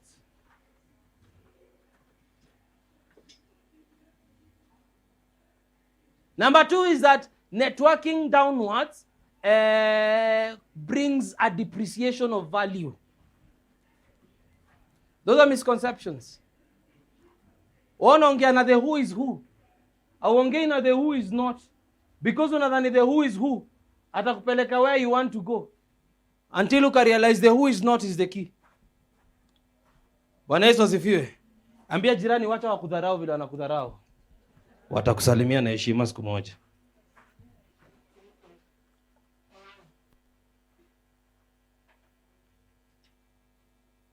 One of the tests of ministry, because I'm a man that has done a lot of evangelism, especially in Kitui. Sometimes you'd have drunkards and you'd hug them. They smell, but you'd hug them. Kuna wase hapo uweze evangelizia drunkard. Elewe. Wewe unaona shetani. Sindo? But some of you people, if I can tell you, there are people who have blessed my life and I preach to them as drunkards. There are times you sit down, money comes to your phone. You begin to ask yourself, how did this money get here? And then someone calls you to give you a story. You remember in Boni, you had come for a crusade, I have looked for your number, I stopped being a drunkard. Today, I own a factory. Or I own a processing machinery. I deal with sugarcane. Or I deal with, I don't know with what. You know, they call you, even start crying. Ananiambia, hata yangu ikuwa shida kuokoka. Ulinikumbatia nikiwa na matope. Hapa vile mmeng'ara wase. Msee anguke hapa Ajirolo, utamkumbatia? Na mimi? And that's why I've realized that God akidistribute giftings, anakuanga amekuona. Akuangi afasa dati, shika healing, shika sijui nini, as he pleases, as he sees fit. Because wewe kuna mtu anakujua. Ingekupiga evangelism na utaienda Mukuru. Ni ya nini? That is a waste of a gifting. For what? You won't use it. But you know what we have in church? God, give me fire or I die. Die first. You are too alive. Uko na unyama mingi. Gifting haiwezi kuja. That's how I've realized even the great preachers, like the way Oropo is around. There's something he does. He comes in a meeting, he first prays for the people, then he preaches. Then he tells them the preaching is more important than the praying. The one I prayed for you, this one is more important. This is where now you grow. I was like, what do you mean? Usha release to my impartation, now you preach. I said, well, because when I came, this is what was about to distract you. You're thinking of how you're going to be imparted by me in terms of giftings, but not in terms of understanding what God has sent as a message. And so at the end of the day, we have people fighting and running after gifts, not God. So the giver is irrelevant. But if only you read scripture to understand God anataka umjue. Let me tell you, very radical statement. If I had the opportunity to know God and not even heal anyone on earth, it's okay. I'm saying it in the presence of many and in a crowd. I don't need it. The only reason I have them is because I need to use them, not because they're important. I don't need them. If I can have an important relationship, na wewe ikuguze, vile mimi napenda na Mungu, hiyo change life yako, that is even better. Who wants to be the most powerful preacher on the earth? For what reason? Okay, once you're the most powerful there, siku ya leko fire, where judgment yako hata ni bigger. So, what are we even fighting for? Are we understanding one another? That's why in a meeting like that, other people won't even come, not in a bad way. You would see other people are supposed to support it because they also feel that they have a part to play in terms of ministration. They won't appear. Talking about you're expecting when such people arrive, you'd find some people who are of the same caliber just being there to support the meeting, to take it to the next level, all right? People say, so wamemleta alafu, see tutamleta next time. That's why he said, you know what? I didn't just come here for impartation. I am on an apostolic assignment. To him, Kenya was more important than the meeting. So he kept preaching about Kenya. Umeenda huko. Upigwe apostolic, upigwe nini? Upigwe anointing. Yeye amekuja apostolic assignment. Hakukuja juu yako. Aliponya watu, but aliongea juu ya Kenya.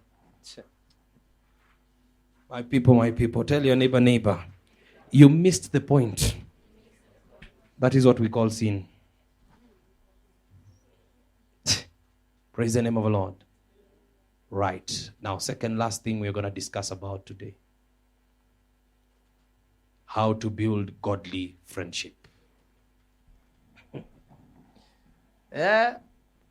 Si kusemanga wewe ni rafiki ya mtu. Sasa hivi before choose friend utakuwa unasoma hizi notes. Alafu unaanza kuwachuja. Huyu si best yangu, huyu ni constituent. Huyo zi. Si mmezoea relationships, ndio? Hii ndio the first level. Chana girlfriend, boyfriend. That's all we do. Mnaita Martin, mnaanza kuambia kukatiana ni mbaya. Alafu wanaenda mnaombea. Vunjeni relationship zenyu, tumemalizia hapo. Sasa hii hatukatiani. Nani rafiki yako hapa? Unaongea na nani? Ndio nisikie mtu akisema kuna depression au kuna marafiki, utaniambia unafanya nini nayo? Let them come and fill that gap.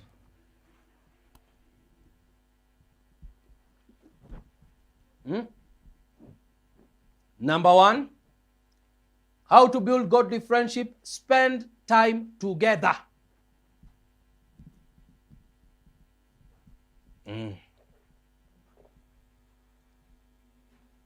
Genesis 5:24. Spend time together. Jana wapige msee hapa hivi alinibamba sana hizo. Genesis 5:24.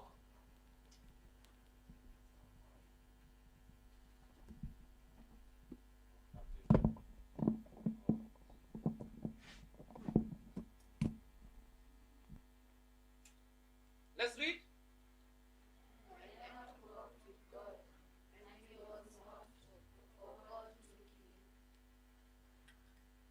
Let me tell you, this dimension was a dimension of friendship. When he said Enoch walked with God, he didn't mean literally. God didn't leave heaven to walk with Enoch. Dinaje God? He walk kofiti. No. He was connoting to fellowship. Spend time. If they don't spend time with you, they are not your friends. Period.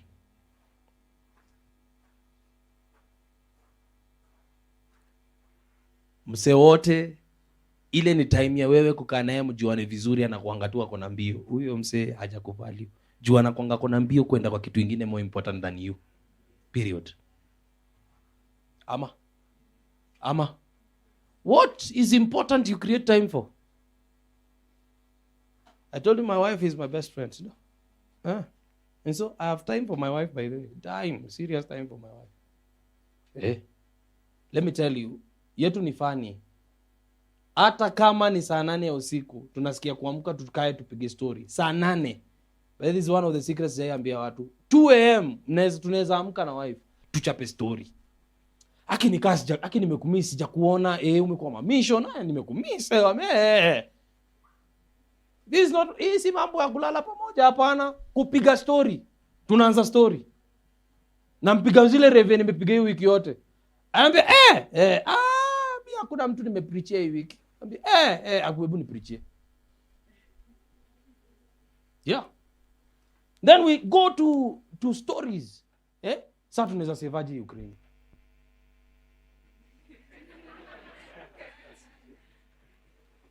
Wanaweza sifiwe. We're together. Yeah. We just make stories. By then, let me tell you, if you want... nile inafanya?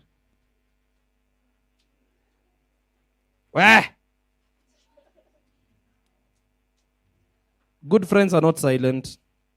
You? Okay, sorry. Okay. Kuna mahali umekanyaga. Anyway, si uko mnanisikia fiti? Good. Da hapa mbele pia. And so this is what I'm trying to say. Sasa umenichanganya. Yeah, you spend time, do things that make it quality, make it feel like that. You may be too busy, but you had time because this important friendship is worth breaking protocol for. So, are we together? I know we are very, very, very busy. I think I'm one of the busiest men in this room right now. One of them. Sorry to say so. But if I can't find time to be with somebody, then what is happening by the amani? Imeachilia kidogo. Okay, good. Sikuwa nataka useme mmechoma speaker.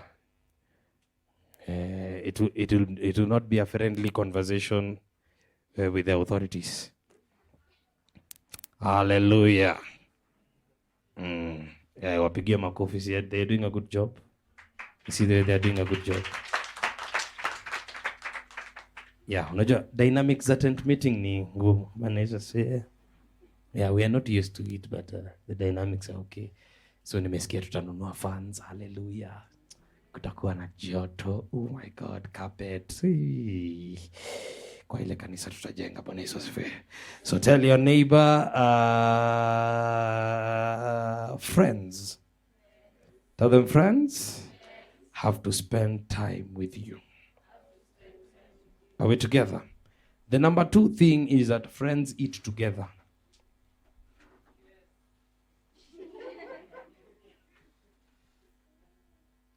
You know, there are simple things, but I have to remind you. Sindio? Amen? Even Jesus got to a point and he broke bread with them. Kama Yesu alikula na watu, shida ni nini? We know your chewing style is scary, but please, just expose it. Hallelujah. Bado tunavanga mask. Ni sawa. Anyway, this is what I'm saying. Ama lazima huyo jamaa alileta container lazima auze. Okay, anyway. This is what we are saying. Eating is a serious place of fellowship. Napelekanga uti akule nione.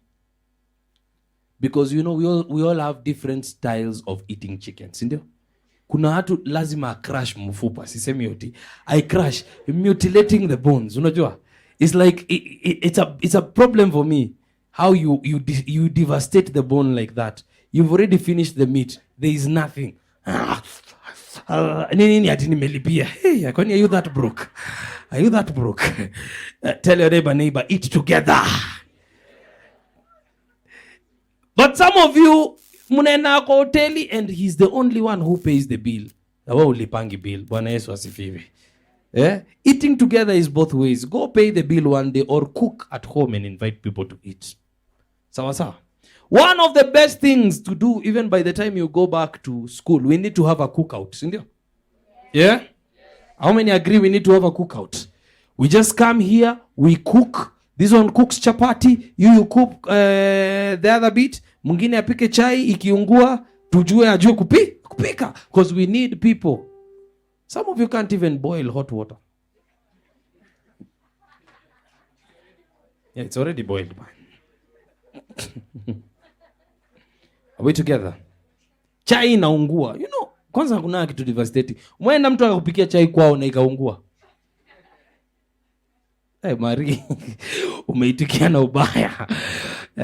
Visit people who know how to cook. So, we need friends that can cook. Talk to each other. Exodus 33:11. How to build friendship.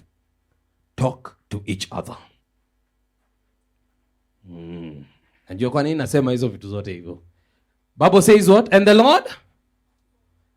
Read 1, 2, 3, go.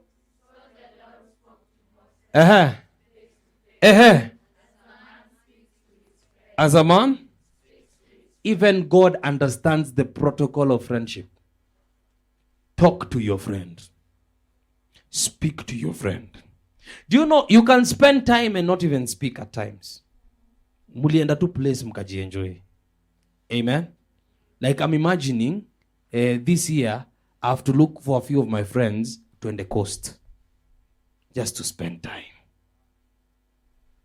So hapo kwa beach maji tu inatupiga, tusikie tu sauti ya maji.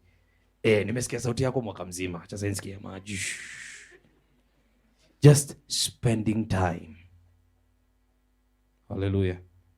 Bora naangalia na huruma niseme ni wewe.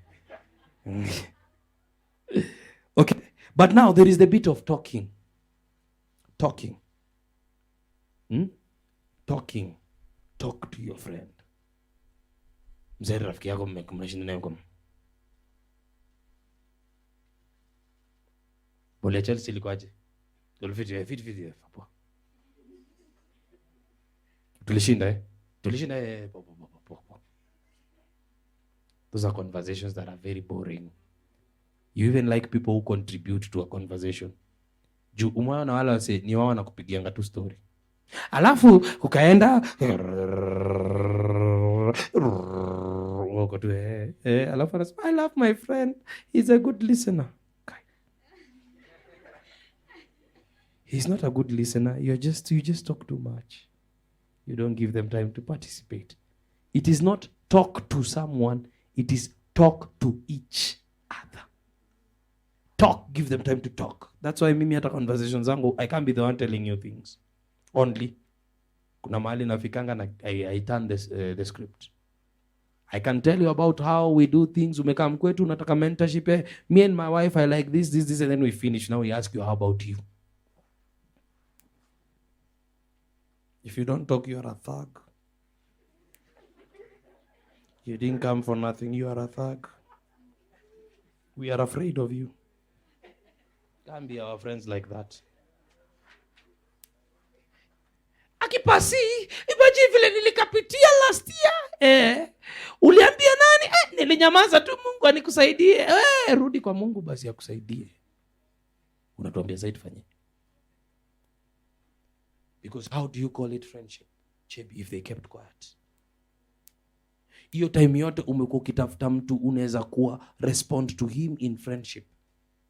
Alafu kuambia after ameshaumia vile alikuwa na need help yako hiyo time. Ndio sasa ufanye nini? You can't go back in time. Sindio? If you need my help now, Michelle, ask me now.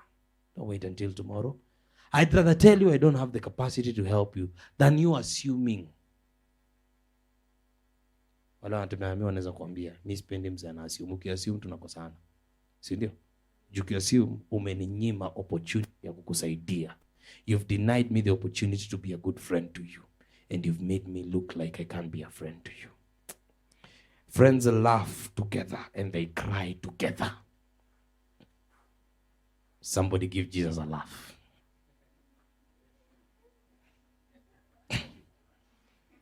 Tell your neighbor, friends laugh together. At it's my character, stone face, wacha kutudanganya. Hiyo ndimu utaitema. Bwana Yesu asifiwe. Mwambie ateme hiyo ndimu. Unashindanga tu. Saba, cheka leo. Nini na wao imekujamisha? Mungu mwenyewe. Nani amekujamisha? Cheka. Some of you have caused people to not even be able to relate to us the way tunawakujianga uso. Wale mademu mnasikia nyinyi wasupu. Bwana Yesu asifiwe. Nani anasema kwa msupu lazima ukasirika tu? You know you can be beautiful alafu ufure ukae kitu kingine ikaange hivyo. Spoiling your beauty, frowning here. By the way, umoyo unakaa umefura vile uka sura mbaya, enda angalia leo kwa kio, fura uone, enda ufure angalia kwa kio. Unakaa sura mbaya. By the way, I realized smile was part of the technology to enhance beauty. By the way, ukitokea kama umefura na ukismile, you look better than vile ulikuwa unakaa ukifura. Mpaka uso ina strain ku display beauty.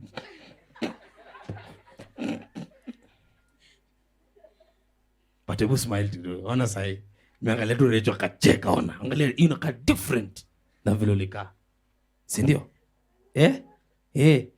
Kama si ukweli, mbona kwa mafoto unafanyanga?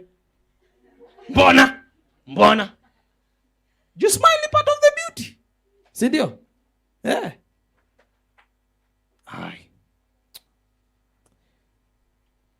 Finally, friends share accomplishments. Celebrate one another. Talk to each other concerning milestones. Hi guys, it's my birthday. It's my birthday. Not mine, just telling you. Share accomplishment. I've hit a milestone. Najua? Wase wengine kitu imekufanyikia fiti, bado celebrate na wase. Nyamaza. Wakichua watakuroka. Watafanya isi come to pass. Shetani yashini wasijue. Nyamaza. Sasa accomplishment imepita. It's a milestone would have celebrated. Jimmy amepata mtoi. Nimepata mtoi. Shh. Si waliona wife yangu na ball. Si wanajua nitapata mtoi. Kwani alikuwa na ball nipate kiti? Si mtoto. Ati shh mpaka tuhame. And then ushukie huku umeenda sawa. Si tumeona umeenda place different.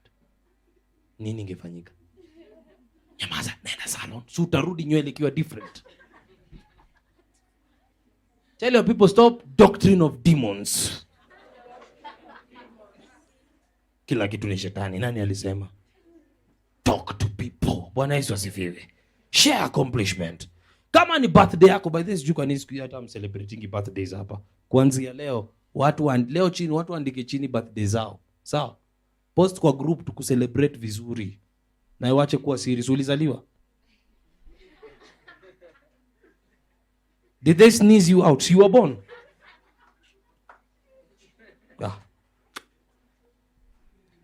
Hata mimi nijuange ni birthday yako. Tukuombee. Kama kuna keki hapa tunakaa.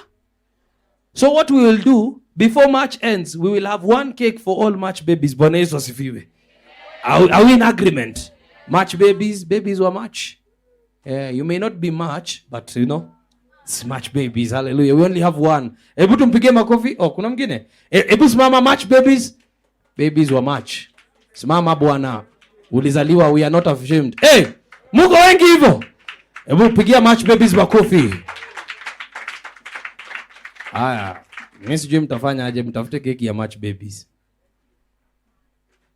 Ni nani anaangalia ngeo maneno? Watu wa nini? Nichebi. Tunataka keki bwana. Bujua pigiwe simu. Si ndio? Next Sunday ni what date? 27th. We need that cake that Sunday. It is the last nini. Are we together? For all March wa April tutawapea ile time ya back to school. Si ni sawa sawa? Haya. That is okay. Tell your neighbor, share accomplishment. Now, the next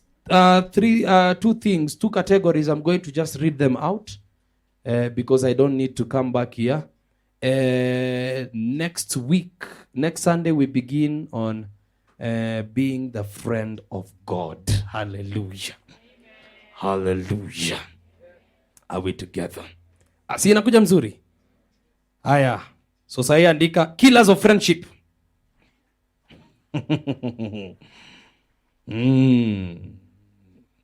Kuna mtu hapa ako na notes ya kupiga weekend challenge chuenyu.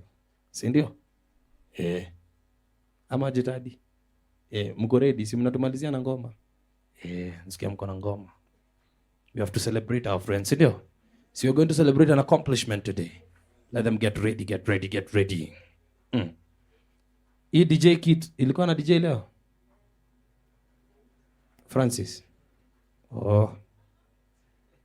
Tell your neighbor disloyalty is the number one killer of friendship.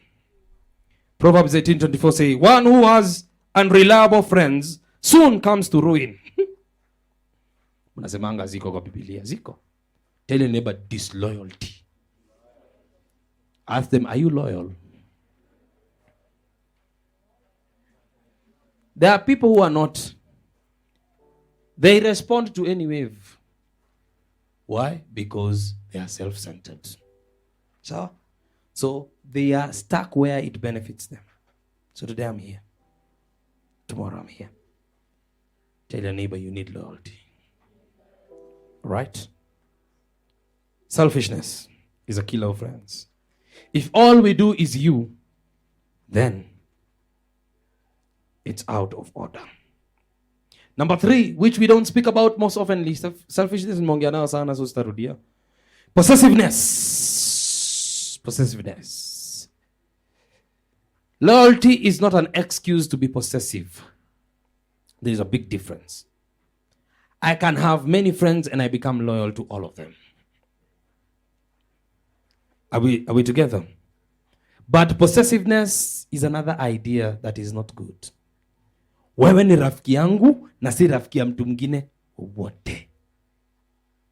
And so now, because nimeona kwa ujinga ya besties, Bwana Yesu asifiwe. So if your bestie laughs with another person, you start becoming mandazi. Unafura ukiwa na baking. Are we together? Tell your neighbor, I am your friend. Did I mean you own me? Hallelujah. Nobody owns their friends. My friend can be somebody else's friend, who is somebody else's friend, who is another friend. It's a web. All right? But they are not given to me alone. Who said so? Who gave me the right to own people? Say jealousy. I already explained that one, so I won't explain. That's why I said these ones I'm going to read. They are killers of friendship. You can explain it with your own words already because you've understood. Yes. Dishonesty. There are people who are too much of liars to be friends. Uko wapi sahi? Niko Karenji. Iyo uko hapo nyuma ya Naivas ama? Friends who never tell you the truth. You see, there's this perfect posture we always want to maintain. Is like, nasium Jack hizi nikosea. And so, Jack ataki tu kuniambia amenikosea na anataka kuavoid apology, lazima nipige uongo. Nani amekata hii cable? Imagine nilikam nikapata hiyo cable imekata. Na umeikanyaga by mistake kakatika. So useme tu, I didn't intend to. It's a mistake. Forgive me. But then let me ask you, how many here even apologize easily? How many? You're easy to say sorry. Very few. I tell you, if we start counting here, tutafikisha kaa 7. Kuna mse sorry inakumanga.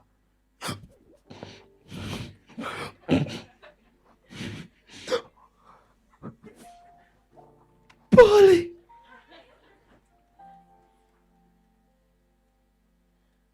Sasa nipatie example fiti. Kama zaidi niko na Evelyn na Josh, hao ni siblings. Saju Evelyn ni mzee kwa Josh. Josh akikosea Evelyn, Evelyn demands for an apology. Josh says, I'm sorry. But Evelyn akikosea Josh,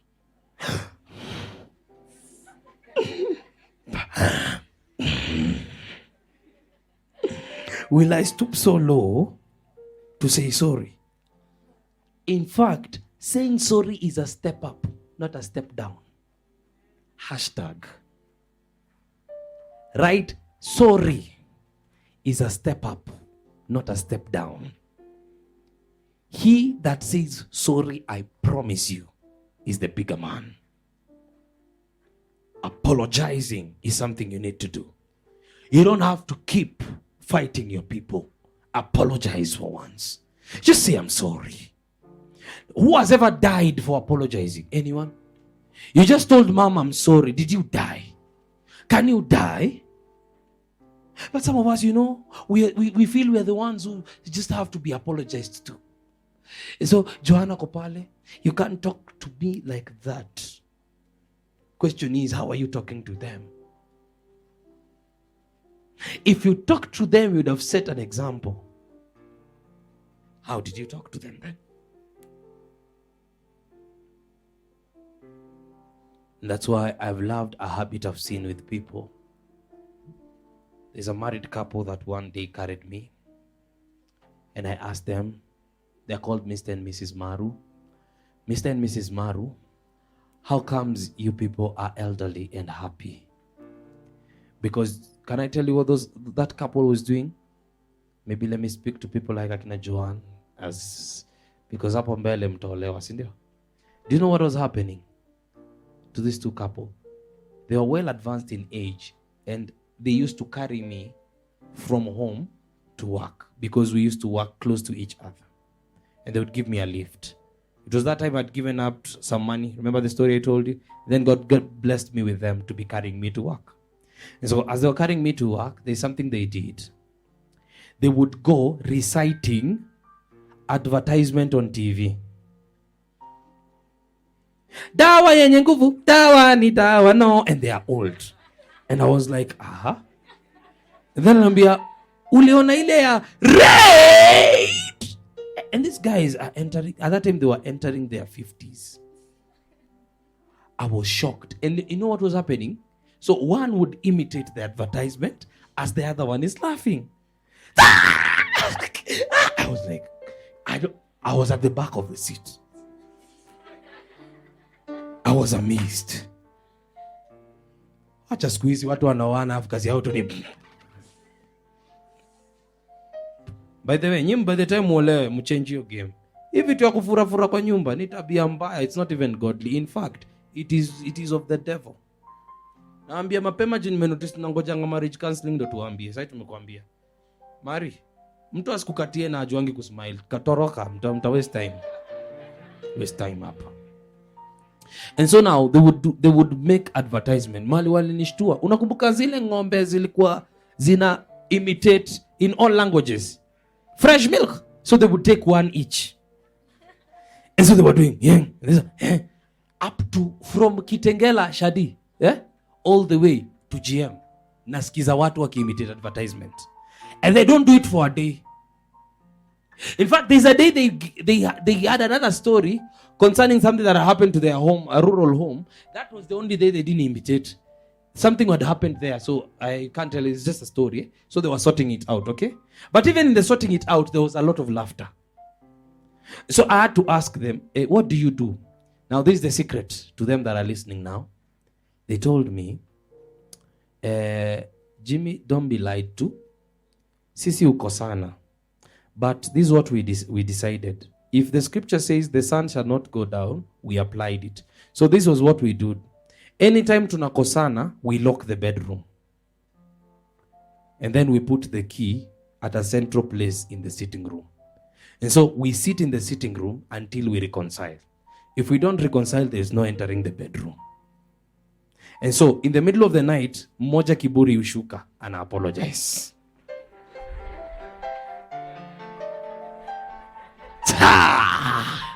Praise the name of the Lord. Listen, kuna ase lazima unde vitu criteria zitafanya msameanange na mabeshte zako. Mkikosana, mnatoka condition kenye lazima kakuwe met. Ndo life iendelee normal. It's not a bad thing to do. I liked it. And so, what we did, we adopted it with my wife. And so on adopting it, sometimes tunaanguka, tunaikumbuka. Watu uko sana. Tunaanguka, tunaikumbuka. But as we are now going on, we are almost mastering it to perfection. Mkikosana, lock bedroom. Weka key kwa meza mali kila mtu anaiona. So if you want the key, you have to speak.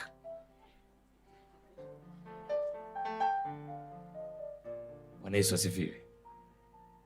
Listen guys, do you know I'm teaching you about friendship? Most of you people will be married by the time 5 years is done. Most of you here, some of you. 5 years is what you have. Others have less than that, way less, like 2, 1, you know. But others have like 5.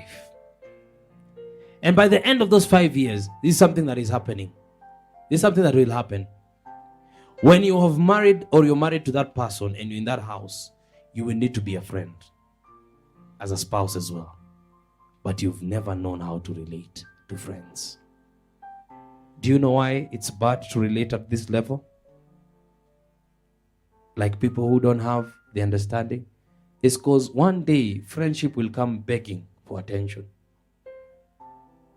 So I want you to know how to relate with one another. You will need it at that time. Praise the name of the Lord. So the other one is negative criticism. Now, there is criticism which is important for friendship. We need to scrutinize all actions. But there is negative criticism. There are people who want to hold you back. So there are friends who stop you from doing something because they don't want to do it themselves. 1. Number 2, they don't want you to go beyond. They feel like you achieving that particular thing will make you bigger and better than them.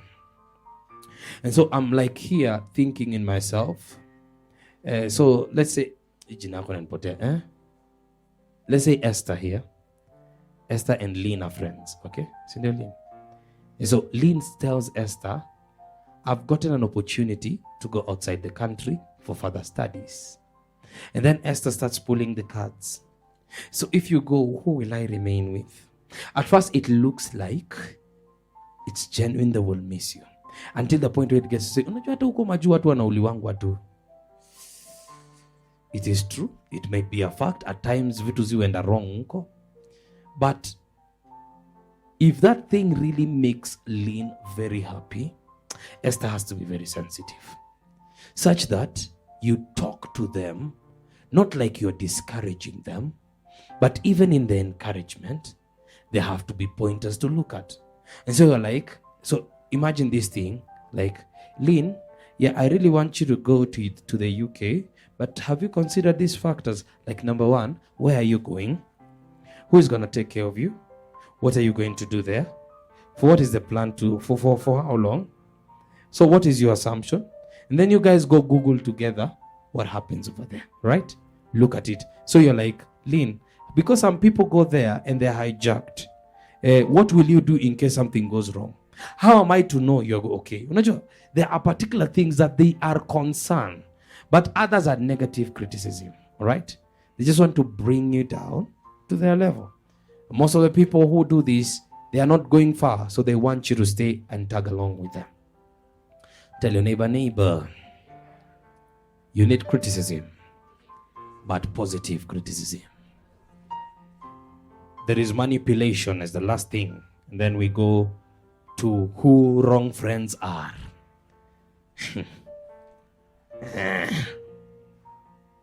Say manipulation. There is nothing as wrong as manipulation. Manipulation is people that have decided to go out of their way to misuse you. Say manipulation. When you are only the source of a particular sort of pleasure to others, and so they keep pushing you so that they can manipulate you, then it is wrong. Let me tell you. Today, maybe somebody tells you they have a problem, all right? And so they say, niko na kashida hivi, nisaidie, and then they help you. So, and then you realize that I can be using this avenue to get help even when I don't need, especially in terms of money. You see such people. Nipe so mbili. The next day, they start telling you how you're a good friend, how you know, and then they ask you again, nipe so mbili. Others even start giving you stories of how people have not been helping them in the past, so that you help them. And so others fix something to just change your thought patterns. They're trying to manipulate you. Okay? Kuna mse yendo anataka kufanya kitu. Maze Pastor Jimmy yoni bo. Siku moja tu ata preach nilale. Si ndio? Si hata yeye kupo. Unajua? Try to manipulate somebody. You manipulate them. And then mkifika church, si huyu ameingia na hiyo attitude. Wewe umeshani hug. Pastor Jimmy, you are the best pastor in the world. Wow.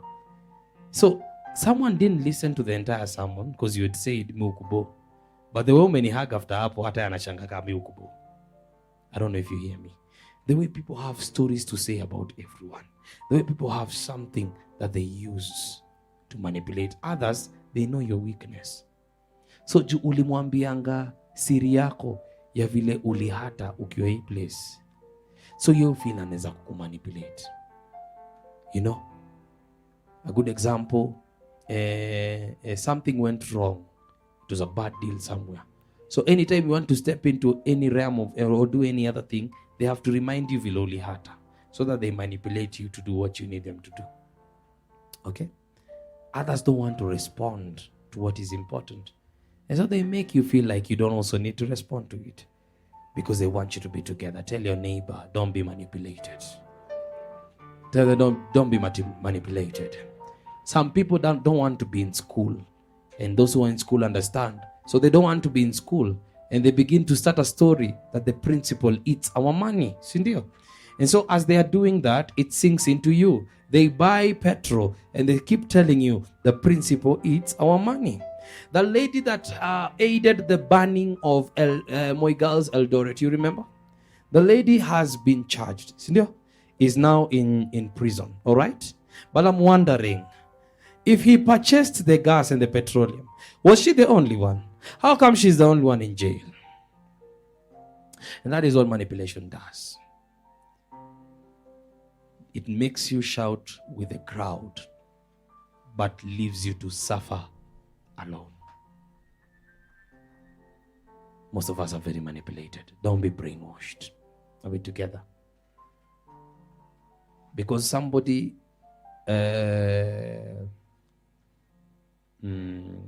benefits from a friendship, don't allow them manipulate you.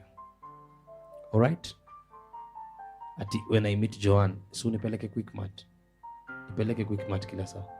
It is like Joanne has nothing better to do. And then Joanne tells me, I'm doing something. Yes, you're 15. So I thought you were my friend. What do you mean? I was trying to explain to you. Pastor Jimmy has given me an assignment here. I need to finish it. It is urgent than taking you to quick mat. I'm your friend. I'd love to take you to quick mat. I just can't right now. Is that too hard to understand? Is it too hard to explain? Is it very hard? But some of us, it's too hard. Tell your neighbor, stop that. Example of wrong friends. Number 1, gossips.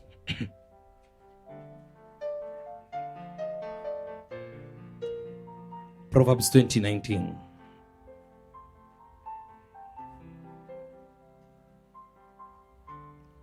Proverbs 20:19.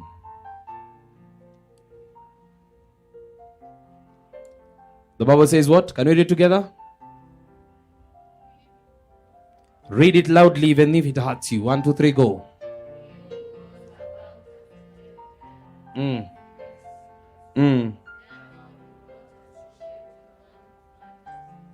One who does what? All right. For very long, I've had to deal with the difference between saying something and flattering somebody. All right. So let's take a case study. If Patience comes and sprays this tent with black ink, all right, And Evelyn tells me it is Patience who sprayed this tent with black ink. Does that make Evelyn a gossip? Have you noticed those are the things we call gossip? Now, gossips are tale bearers. This is what it's called. It's said. They create a story. You people have you met bad people? They sit down. Now let me tell you, you don't know Evelyn. She went to Quick Mart, took chewing gum, and did not pay.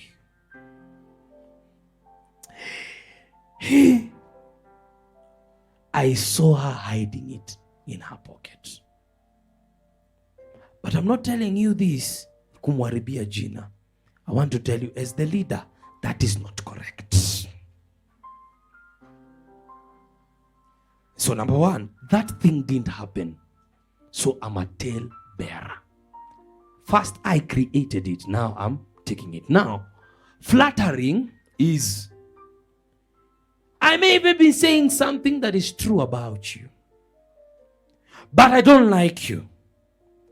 So in addition to what I'm saying truth about you, I have to find something that can tarnish your reputation.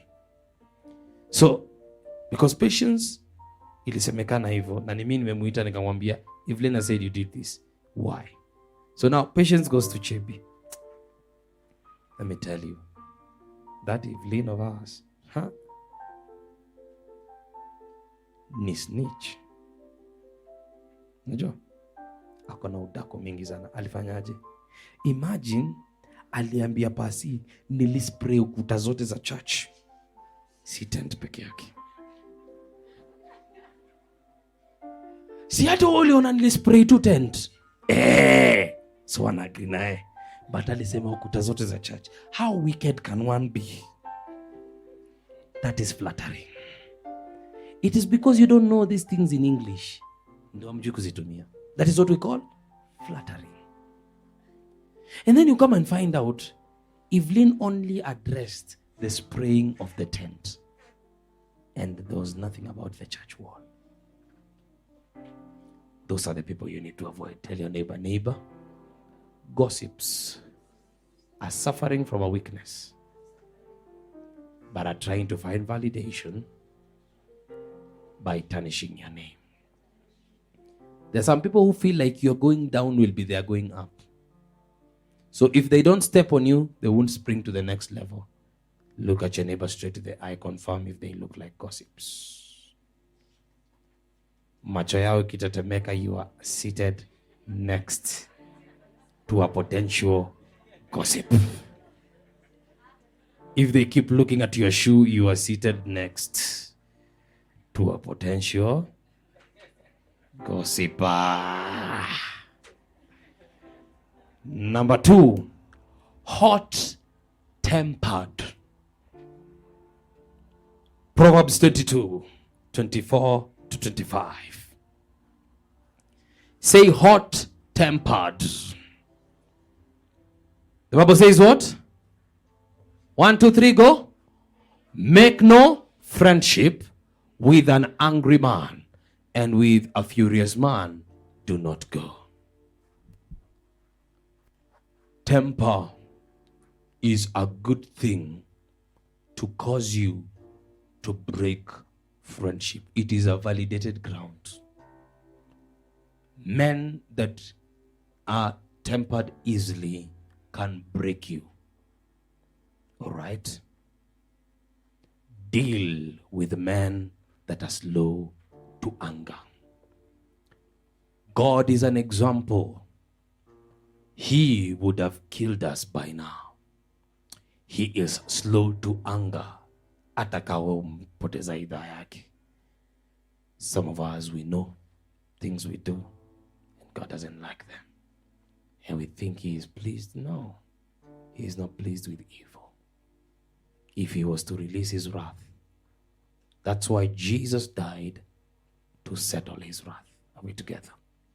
Tell your neighbor, Jesus is a friend. Why? because he's not angry with you. So look at them, tell them, even you need to be a follower of Jesus. Cut down on your anger. There are guys you can't even have fun with because any sort of a joke will be met with opposition. You'll be together. But me, I want people to be laughing with one another. And if someone offends you, take your time. Call them by the side. They might not even realize they offended you. Talk to them. Tell them. Can use a good example. One day he said something, it didn't please Nanny Rachel. I'm using that as a good example. Rachel just came to the side and told me, hey, Pasi, you said this and I felt this way. From that day, I really liked it because I was like, she wasn't ready to jeopardize a friendship because of something she didn't understand, only to realize I said it this way, she picked it this way. And that's where there is need for people to work together. Is that so hard? But some of you, in the name of correction, you shout at your friends in the presence of all. Frank, unakuwa umenizoea wewe. Kwanza mimi na tunatoshana. Hautakuwa ukinizoea hivyo. Wacha wase watu wajue mimi sichezo wangu. And that is when a fool began to speak. Tell your neighbor, fools dish out words aimlessly. Don't be a fool. Selah. Are we together? Discontent. Proverbs 24, 21 to 22. Discontent. Bible says, my son, fear the Lord the King. Do not associate with those given to change. Continue. For their calamity will rise suddenly. Who knows the ruin those two can bring? Can you give me another version?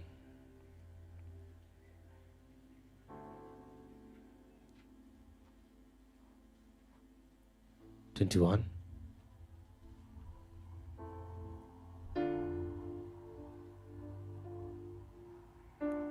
24, 21 of Proverbs. Which version is this? My son, have respect for the Lord and the King. Don't join those who disobey them. Continue. The Lord King will suddenly destroy them. Who knows what those trouble can bring? Now, the other version, I'm forgetting about what it says, but when he said given to change, he was not just referring about change because of anything, but it was change because of greed. All right? And so he was telling him to be careful of people that are given to change. Why? Because they are not contented. They are discontent. And so they would rather go out of their way. They would stop being your friend to gain what they want to gain. I don't know if you hear me. I don't know if you've seen such people. You know, if it's them, even if it means ruining this friendship, is okay. In fact, some of you have had friends that keep threatening you. Have you heard people of that statement? Yeah. Met people like that? The day he or she told you that was the day to leave. Because if you have the ability to break the friendship, then it's not friendship. One day he said, if somebody has an ability to leave, let them leave. I think I was teaching about something. Because the ability to leave, it means you are the one dependent on them. And so this relationship is under the foundation that they only and only they control. Praise the name of the Lord. Tell your neighbor, Be content. Self-indulgent. 28 of Proverbs, verse number 7. Self-indulgent. Self-indulgent. We've said this so many times. He who keeps the law is a discerning son, but a companion of gluttons shames his father. Now, being a companion of glutton is being given to self. Glutton is a desire that leads to amassing for self at the expense of others. Are we together? And so now, the only way you are going to be a good friend is if you are going to forego some things. Now imagine day itafika buy lunch and then you decide, Evelyn, badala mimi nishibe, si tukule nusu nusu,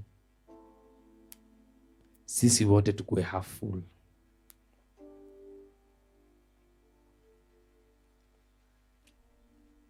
Na kuna wase unaweza ingia naye hata place ya kukula ako na doo, but anaona umeitisha chai juu hauna pesa, but hawezi kusaidia.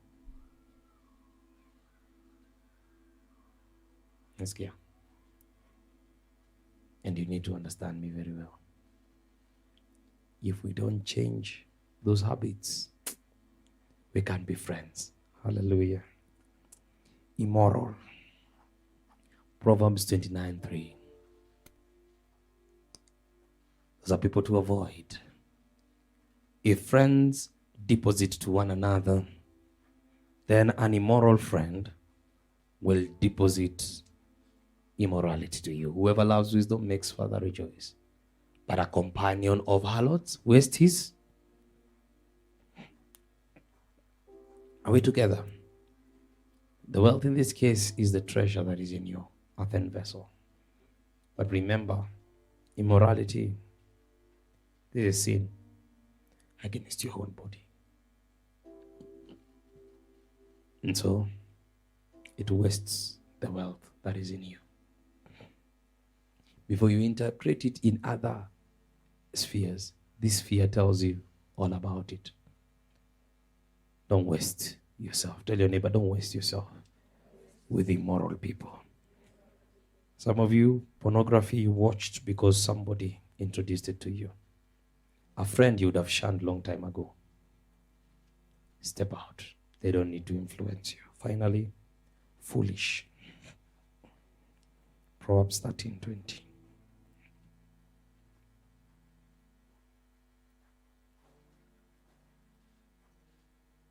Proverbs 13:20. He who walks with, hashtag na kuacha na leo. He who walks with becomes, but a companion of will be. Praise the name of the Lord. Tell your neighbor, you are who you walk with. Because if Enoch walked with God until he was no more,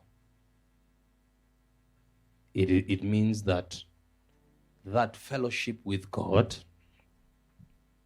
translated Enoch from the earth realm to the realm that is supreme to the natural.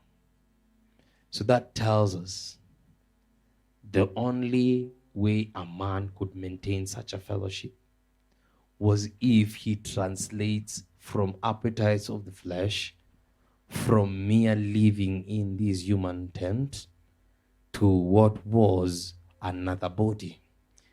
So God was amazed, which we are going to be speaking about next Sunday, that a man could be his friend to a point where he completely,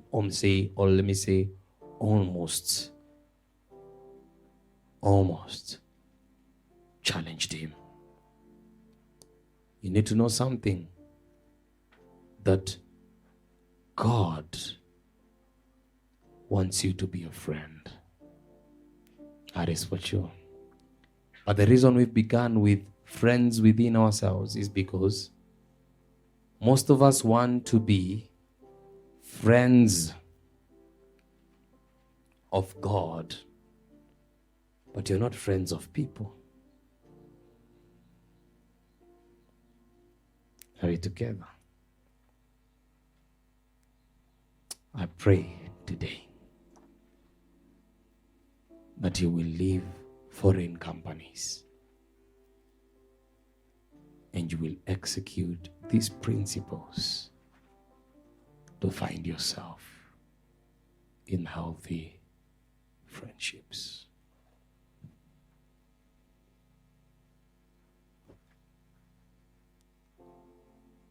Jesus, I want you to take some time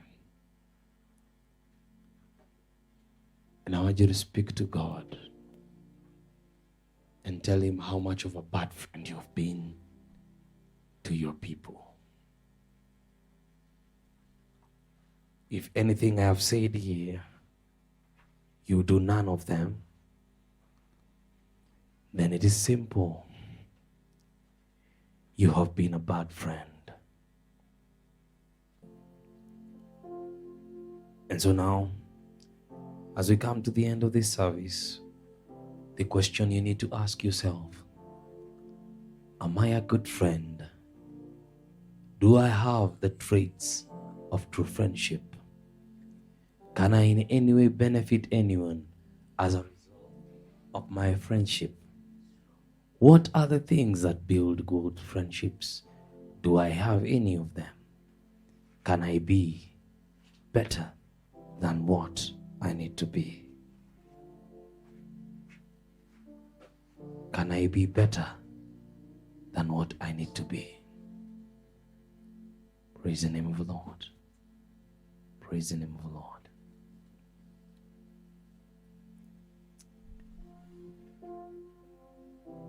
I have a prayer for you.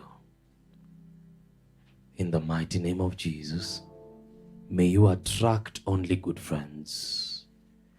May you attract friends that challenge you. Attract friends that make you better.